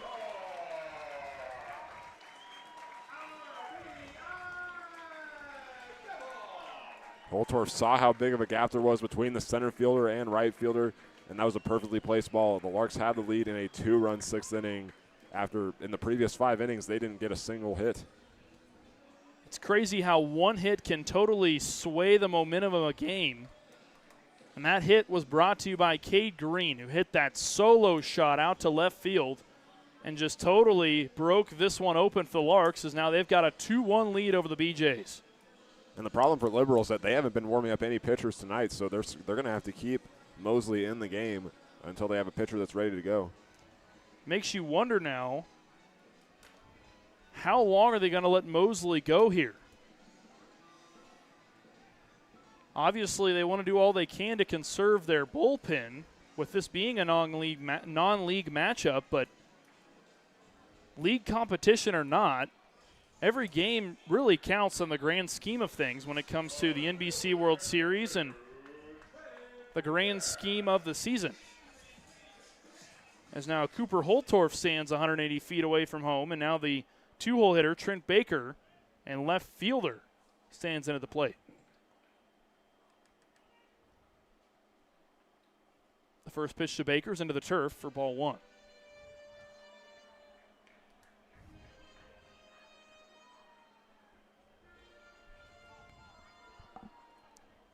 One ball and no strikes to count. Baker stands in the right-hand batter's box with his aquamarine batting gloves, hovering just over home plate. The 1-0. Misses outside, 2 balls and no strikes. It's insane how much one hit or one run can totally change a pitcher's control and demeanor on the mound. It just seems like Mosley is a completely different player out there on the hill in contrast to what we'd seen up to that point. The 2-0 is chopped down the third base line. It's fielded by Cardocas. He makes the throw over to first for out number 2.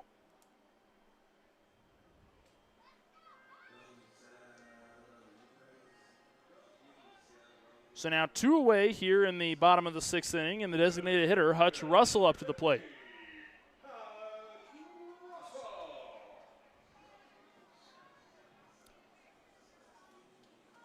Russell, one of a number of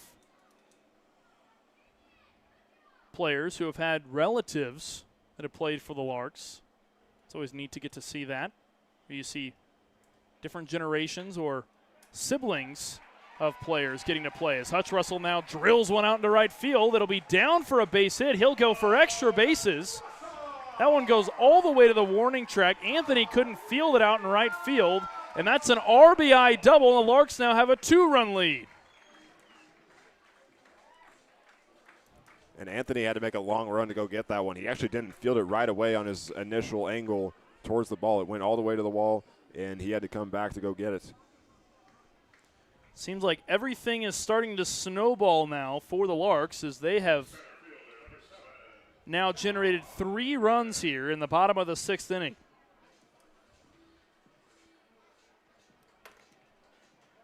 So now Hutch Russell is 180 feet away from home plate, and Sean Keenan, the center fielder, is up to the plate.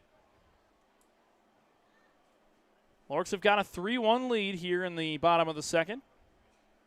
Mosley takes a look back to second base. The pitch is popped up into shallow center field. Backing up on it is a shortstop, Gartman. He calls it away from the center fielder, Green, and he makes the grab for the final out of the inning. The Larks score 3 after a big solo shot from Cade Green to start the inning, as he was hitting leadoff and just got everything going for this Larks offense. The Larks lead at 3-1 going into the top of the 7th. Don't go anywhere. You're watching Larks Baseball on the Larks Network.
back here at Larks Park for the top of the 7th inning.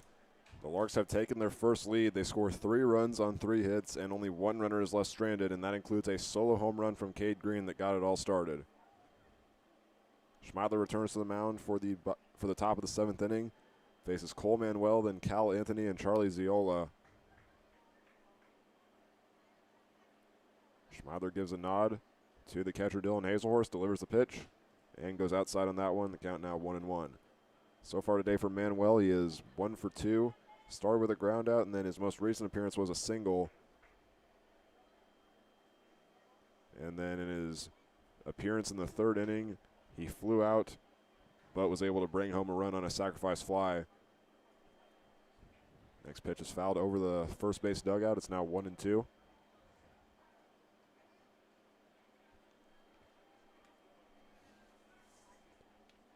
Manuel has a .397 average going into tonight's game.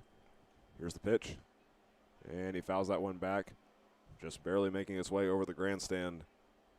Count remains 1-2. Manuel just played his first season at the Division I level at Arkansas State. The Clinton, Mississippi native made 9 starts in 16 games, and he stays alive on the next pitch. That one just missed on the high outside corner for ball 2.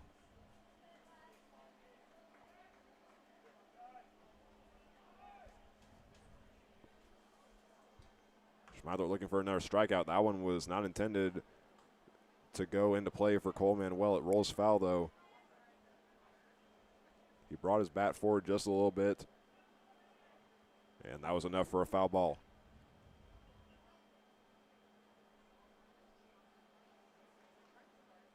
Scoreboard says it's a full count, and this one's hit high in the air into left field. Baker goes back near the warning track, then runs up a little bit closer, and he's got the catch for out number 1.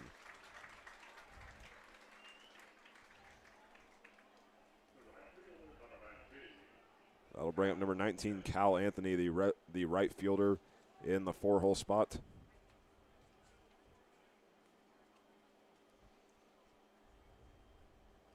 So far, Cal Anthony's only time getting on the base path was when he was hit by a pitch. And this one bounces away from Hazelhorst, and the count begins 1-0.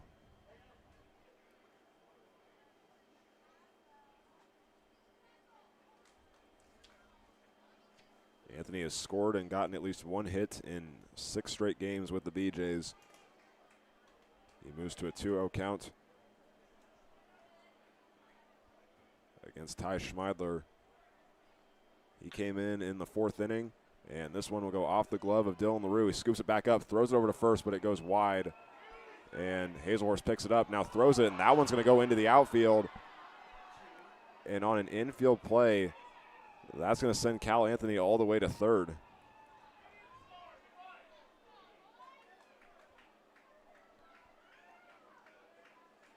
So they're going to put down 2 errors. It'll be an E4 and an E2. We'll go down there on that play, and that was just chaos. That's the only way to put that. With the runner at 3rd, that brings up Charlie Ziola. Wearing number 8, he's playing in left field tonight for Liberal. Ziola's another one of those Nebraska commits for Liberal that's from Omaha originally. His first pitch is going to go right down Broadway for strike 1. Well, for those that may have not had it tuned in, the United States run in the World Cup has come to an end. 4-1 the final score against Belgium. That was a rough match for them. They didn't really seem like they ever could get it going. They came out really flat from what I could tell. And on that fly ball, it drops into the gap. Baker goes after it. And just like that, Liberals on the scoreboard once again with the RBI single from Charlie Ziola. That's his 8th RBI this season, and it's 3-2. All that said, it's difficult for me to multitask watching the game and then also watching the Larks game, of course. So I was kind of just tuning in and out there when I could. A new pitcher is making his way into the game for the Larks, but now Dylan Hazelhorst is signaling over to him to go back to the bullpen. The Larks are going to keep Ty Schmeidler into the game, but it does look like they're going to check in a new pitcher here very soon. And that pitcher that they're going to check in is Rainer Bean. He's made one appearance this season, and that was in a non-league game, so the Larks are going to try to use him again. But they will keep Schmeidler in. There's one out. 3-2 is the Larks' lead, and the runner at first is Charlie Ziola.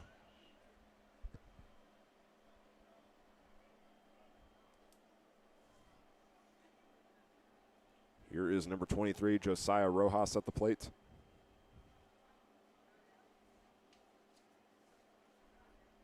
And on the first pitch, that one drops low for a ball.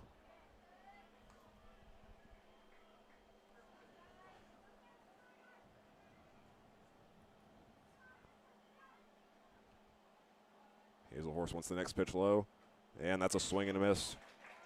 Count moves to 1-1 for Rojas, the left-handed pitcher who is playing first base tonight. Recent graduate of the Colony High School in Texas. Here's the third pitch from Schmeidler. This one goes over to Tanner Norman. It's a chance for a double play, but someone has to cover the bag. Ty Schmeidler slipped and fell, so no double play opportunity was there. But either way, the Larks get the lead runner out.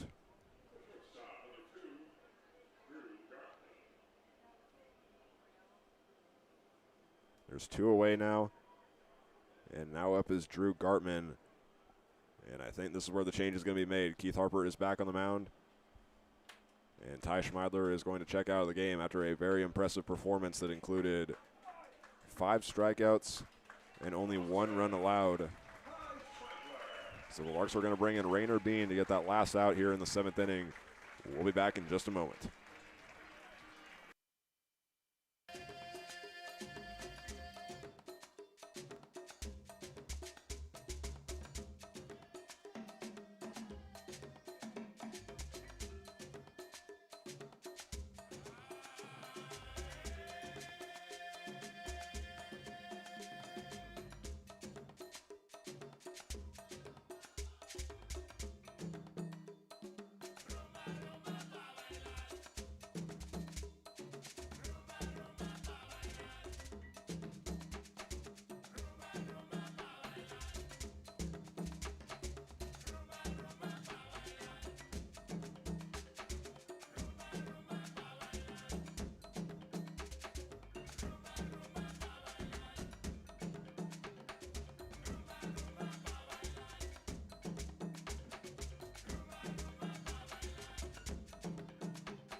The Larks bring Ty Schmeidler out of the game after a 5 strikeout performance. And now the new pitcher into the game is Rainer Bean for his 2nd appearance on the mound this season. His first appearance, he went just 1 inning and got the win, giving up no hits and 1 run no hits and no runs and adding 1 strikeout. And that first pitching appearance was back on June 18th when the Larks took on the Game Day Angels. I knew I had that in my notes somewhere. I was just scouring through, but my notes are so disorganized at face value.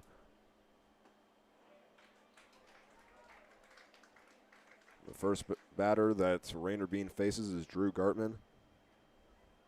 He has gotten on base all 3 times tonight with a single and 2 walks. And he hits a fly ball into left field. Baker runs up on it and makes the catch as his hat flies off and ends the inning. So Liberal only gets 1 run out of it. Cal Anthony got on through 2 errors in the same play, and then Charlie Ziola's RBI single brings him home. But the Larks still hold on to that 1-run lead, and we'll be back in just a moment.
It took until the bottom of the 7th inning, but Liberal has finally made their first change on the mound.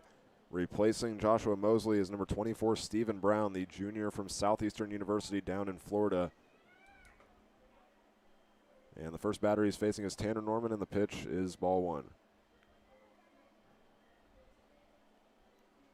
This is Brown's 3rd relief appearance for the BJs. He's pitched 5 2/3 innings this season. As the lowest opponent batting average on the team. His is at 150. And Norman hits a ground ball over to Kardakis, who scoops it up and throws it over to first base for out number 1.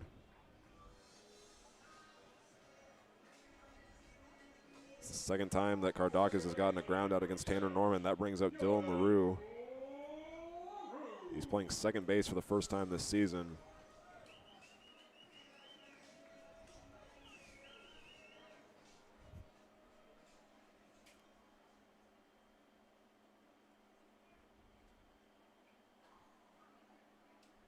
Brown deals the pitch to him, and that one is lined way out of play, landing behind the Larks' batting cages. No balls and 1 strike to Dylan LaRue.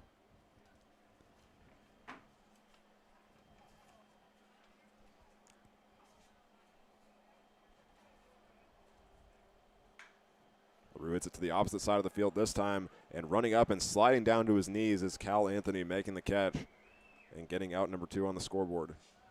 Certainly was not a routine play there for him. A good effort from him there to make that catch out in right field. And this game being as close as it is, every out is going to count, especially in a game that's this tight, especially against this Larks team, who we know can really put up a lot of runs in the later parts of games. In the last inning, Tanner Norman and Dylan LaRue were the only Larks that didn't bat. So now Cade Green is up. He was the leadoff batter in the last inning, and he had that solo home run that opened things up.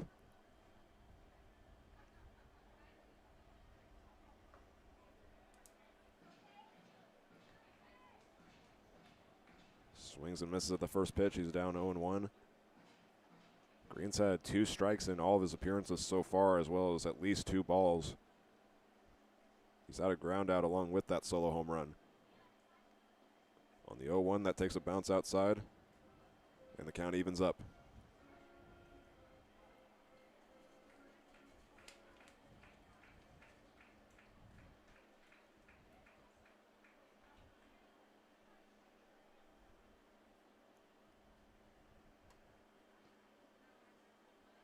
Here's the 1-1 from Brown, and that catches the outside part of the plate for strike 2.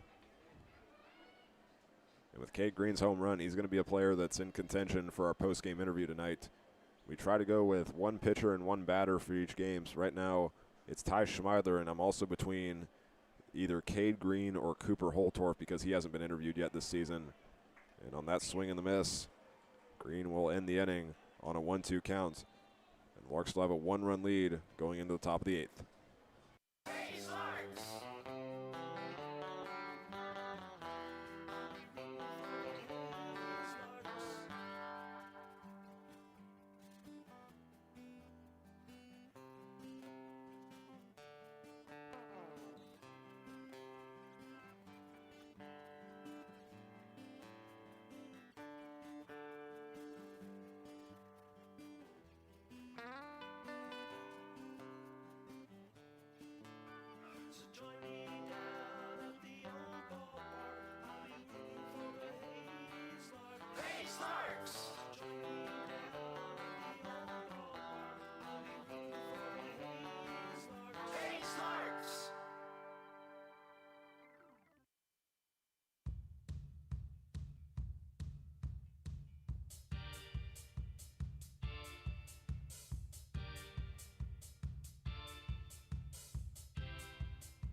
Rainer Bean returns to the mound for the top of the 8th inning. And on the first pitch, Jet Huffman sends it over to Cade Green. And Green gives it over to Norman for out number 1. No time wasted there. Huffman's 0 for 4 now. And that brings up number 33, Wyatt Bohannon, the DH, batting 9th in the order.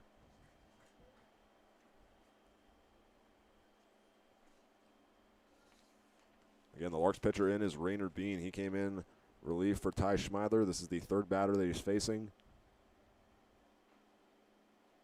And that one drops low for a ball.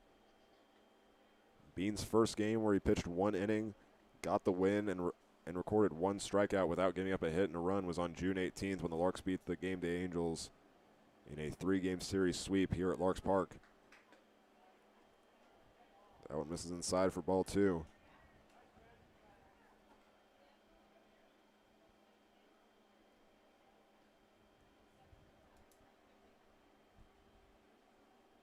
Here's the next pitch with 1 out, and that one's a fly ball that's gonna drift out of play, and that's strike 1.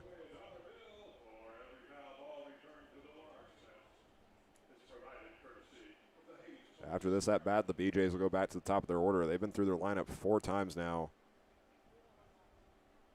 They've gotten 2 runs out of it, and there is a swing and a miss. Bohannon falls behind 2-2 against Rainer Bean, looking for his 2nd strikeout of the season.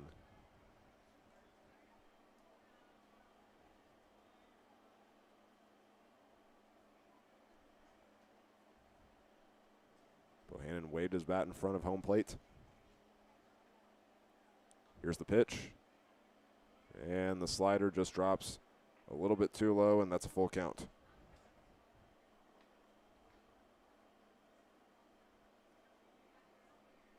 It's always interesting to get to see guys that don't get to pitch a whole lot during the season like Rainer Bean get to have a relief appearance or a start or whatever the case is, get to see some of those guys pitch. And there's the strikeout on the fastball. Rainer Bean adds number 2 to his season total. There's 2 outs now, and the BJs are back to the top of their order. And Rainer Bean, yeah, he's primarily used as an infielder for the Larks, but he's also that way at Murray State. He just played his freshman year there, and he only made 1 appearance on the mound, which was a 1-inning save.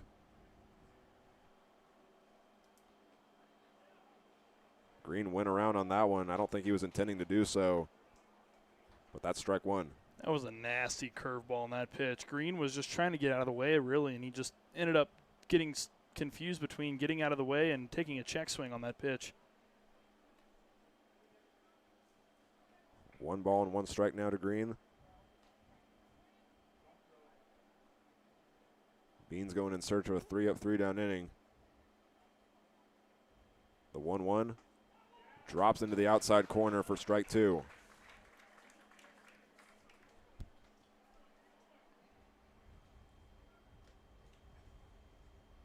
One more strike will end the inning. Here's the pitch. And it's a swing and a miss for out number 3. 2 strikeouts in that inning for Rainer Bean. He goes 3 up, 3 down against the BJs. The Larks still have a 1-run lead, and now they'll look for some insurance runs before going into the top of the 9th. Don't go anywhere. We'll be back in a moment here on the Larks Network.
The Larks are looking for some insurance runs, only ahead by 1 run against the Liberal BJs in this non-league contest.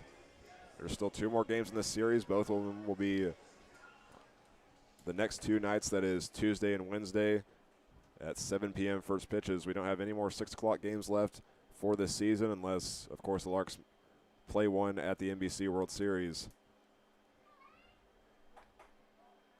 First pitch to Austin Crawford is called a ball. And the Larks are very close to getting that automatic bid to the NBC World Series. There's only 4 teams that have qualified so far. But right now the Larks' magic number in the RMBL is 5. So for those of you that don't know what that means, it means anytime the Larks win, I'll finish that in a second. This one's popped up into left field, the shallow part of the outfield. It's Ziola that makes the long run and gets the out. Now up is Dylan Hazelhorst, and as I was saying, what a magic number is in baseball is that's the number of any combination of wins by the first place team or losses by the second place team that you need to clinch the title. So the Larks are in first place, Liberals in second. If the Larks win the next 2 games after tonight, that number drops all the way down to 1. And they'll join the very small list of teams that have already qualified. So far it's just the 4 Hutchinson Monarchs, the Alaska Gold Panners, the Santa Barbara Foresters, and then the Seattle Cheney Studs. And I've mentioned this before, usually the runner-up, the team that was runner-up a year ago qualifies as well, but that's not the case this year because the Lone Star Kraken received a 1-year suspension from the NBC. Hazelhorst now faces an 0-2 count against Brown. Well, and for those that don't remember, that was the team that the Larks actually fell to in the tournament during that knockout stage of the tournament. Here comes the 0-2 from Brown, and that's in the strike zone for out number 2.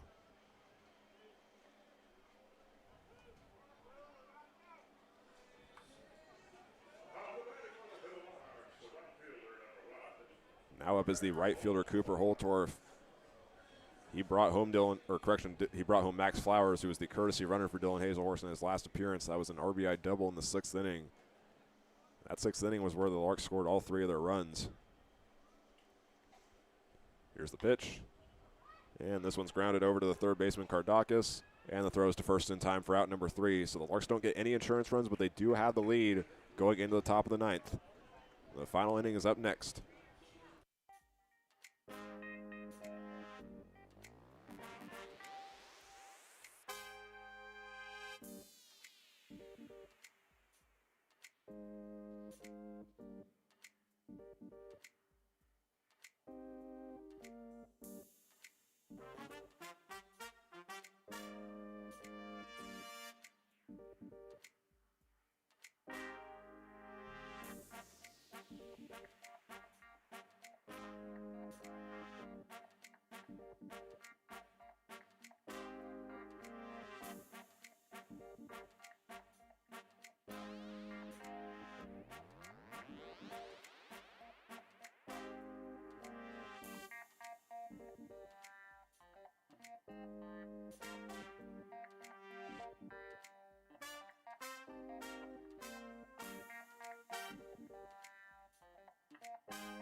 3 more outs, and the Larks have their 20th win of the season, and they make a change on the mound before doing so.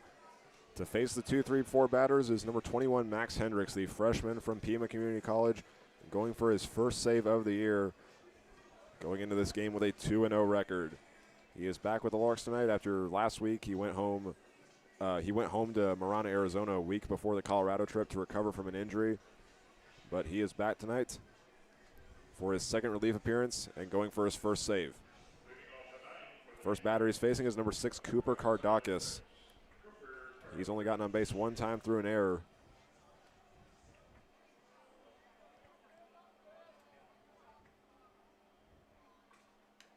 And he fouls out the first pitch of the inning for strike 1. Reminder, after this inning, if the Larks are able to get the win, we will have a post-game player interview tonight. It's going to be with Cade Green, who got the home run that opened things up, and then Ty Schmeidler, who pitched 5 strikeouts. Here's the 0-1 from Hendricks, and that drops low for a ball.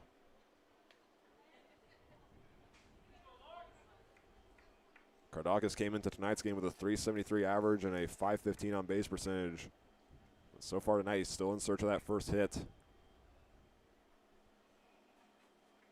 Hendricks kicks and deals, and this one's a hard ground ball over to Tanner Norman. He's got to beat the run to first, and he gets there in time. There is out number 1. Well, he slid into the bag over there at first base, and I would assume there on that particular play he was trying to just extend those legs out just far enough so that he could reach over there and get the out. But it's kind of a dangerous situation over there on first base because you had not only the pitcher Hendricks running over to first, but you also had your first baseman Norman running to first and the batter all running to first all at the same time. That could have been a dangerous situation. Thank goodness nobody collided there on that play. Here is number 7, Cole Manuel, the junior from Clinton, Mississippi. Gets ahead with the ball against Max Hendricks on the first pitch.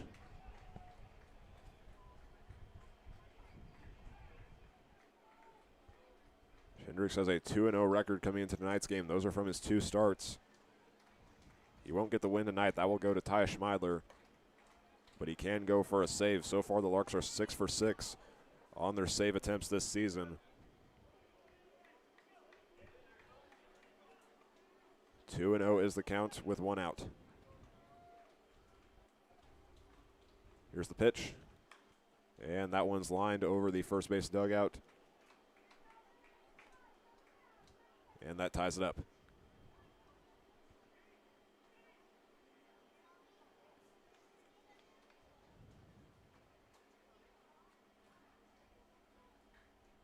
Two balls and 1 strike. Here's the pitch. And that one misses on the outside part of the plate for ball 3.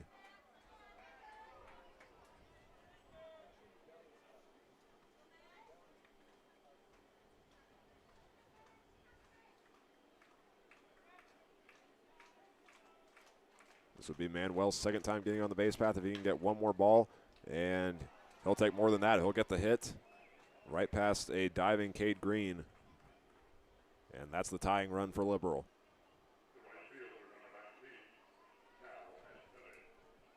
That brings up Liberal's most recent run, Cal Anthony, the right fielder.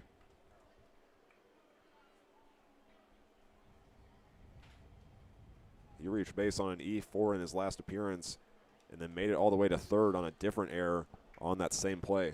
The ideal situation here is the double play ball here for the Larks. The double play ball could put this game to bed. First pitch for Hendricks is left outside, and the count is 1-0.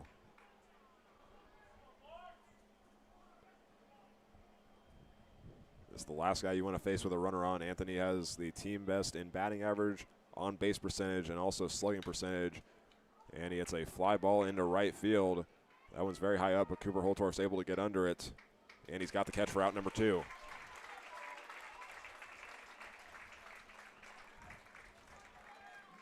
So Liberal is down to their last chance. Here is number 8, Charlie Ziola.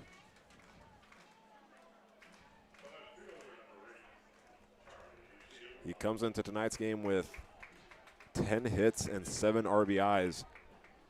He's added 1 to each of those categories with his RBI single that brought Cal Anthony home in the 7th inning.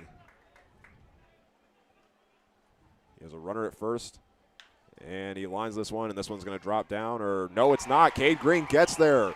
It was a tough run, but that is win number 20. The Larks get it done through 9. Your final score, Larks 3, BJ's 2. The BJ's had a perfect game on the line going all the way into the 6th inning, and then all it took was a home run from Cade Green, and everything just snowballed from there for the Larks. They get it done. Final score, Larks 3, BJ's 2. We'll step aside for just a moment. When we come back, it's Hank Corsair with our on-field post-game interview.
Lawn chair, so join me down at the old ballpark. I'll be rooting for the Hayes Larks. Hayes Larks! So join me down at the old ballpark. I'll be rooting for the Hayes Larks. Hayes Larks! It is time now for tonight's post-game player interview with Hank Corsair, sponsored by Lewis Automotive Group in Hayes. Hank, it is yours.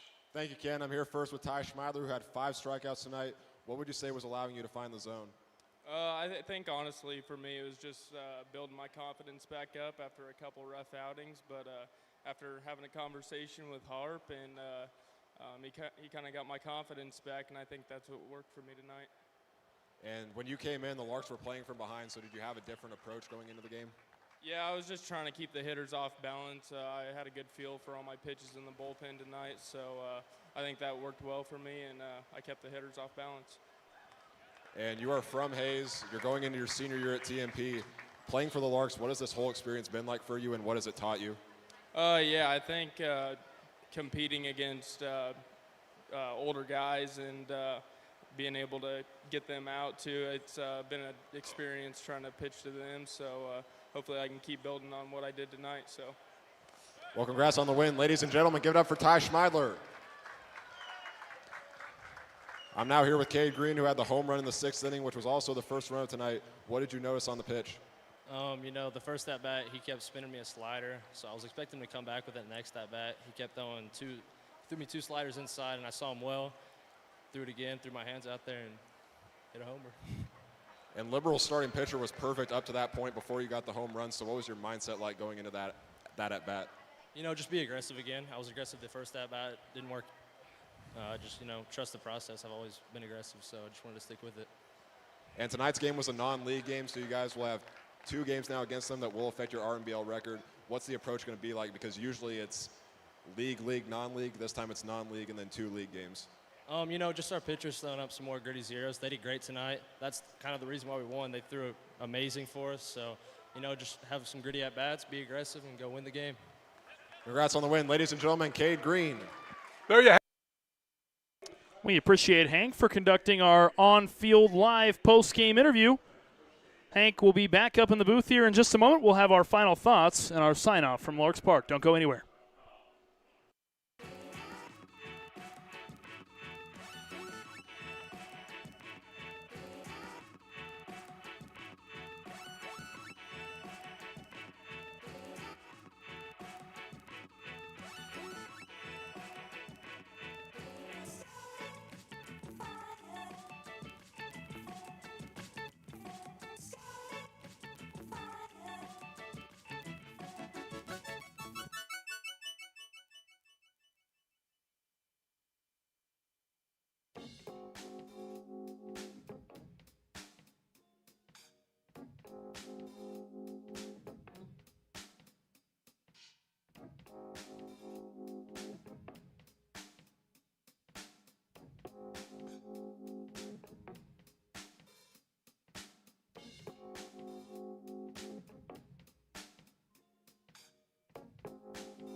The Larks remain perfect in one-run games as they defeat Liberal 3-2 to get their 20th win of the 2026 season. Welcome into the postgame show, everybody. My name is Hank Corsair, joined alongside by Eli Blankenship.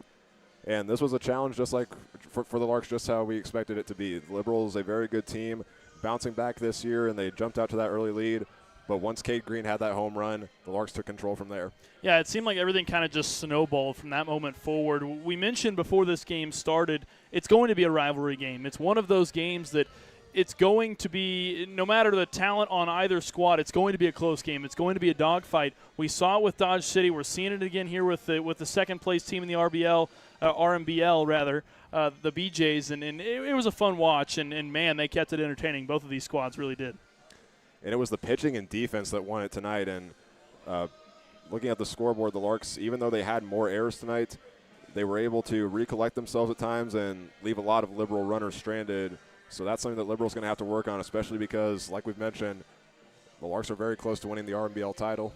Yeah, without a doubt. And they are on the cusp of clinching that title. And doing that this early in the season is really an accomplishment for them. And I think that that's something that they can really take with pride and wear with pride going into the NBC World Series. So I'm really excited to see how soon this team can clinch this title if they can get to that point. Now, I don't want to count my chickens before they hatch, or maybe my larks before they hatch rather, but the point being, they're on the cusp and they're right there.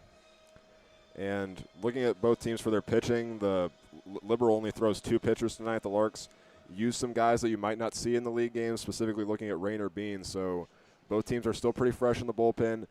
All I can say is it's going to be fun tomorrow night. It is, and I think having a sequel to what tonight was is going to be really interesting. I think props to their starter,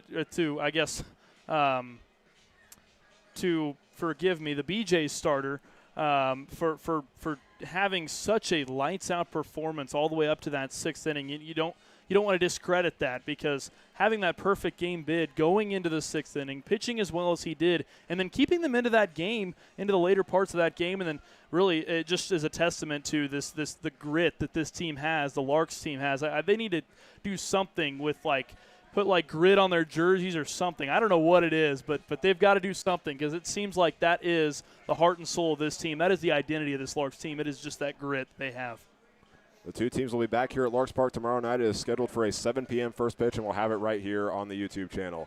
Thank you all for tuning in to tonight's game. My name is Hank Corsair, joined alongside by Eli Blankenship. And ladies and gentlemen, have a great rest of your night.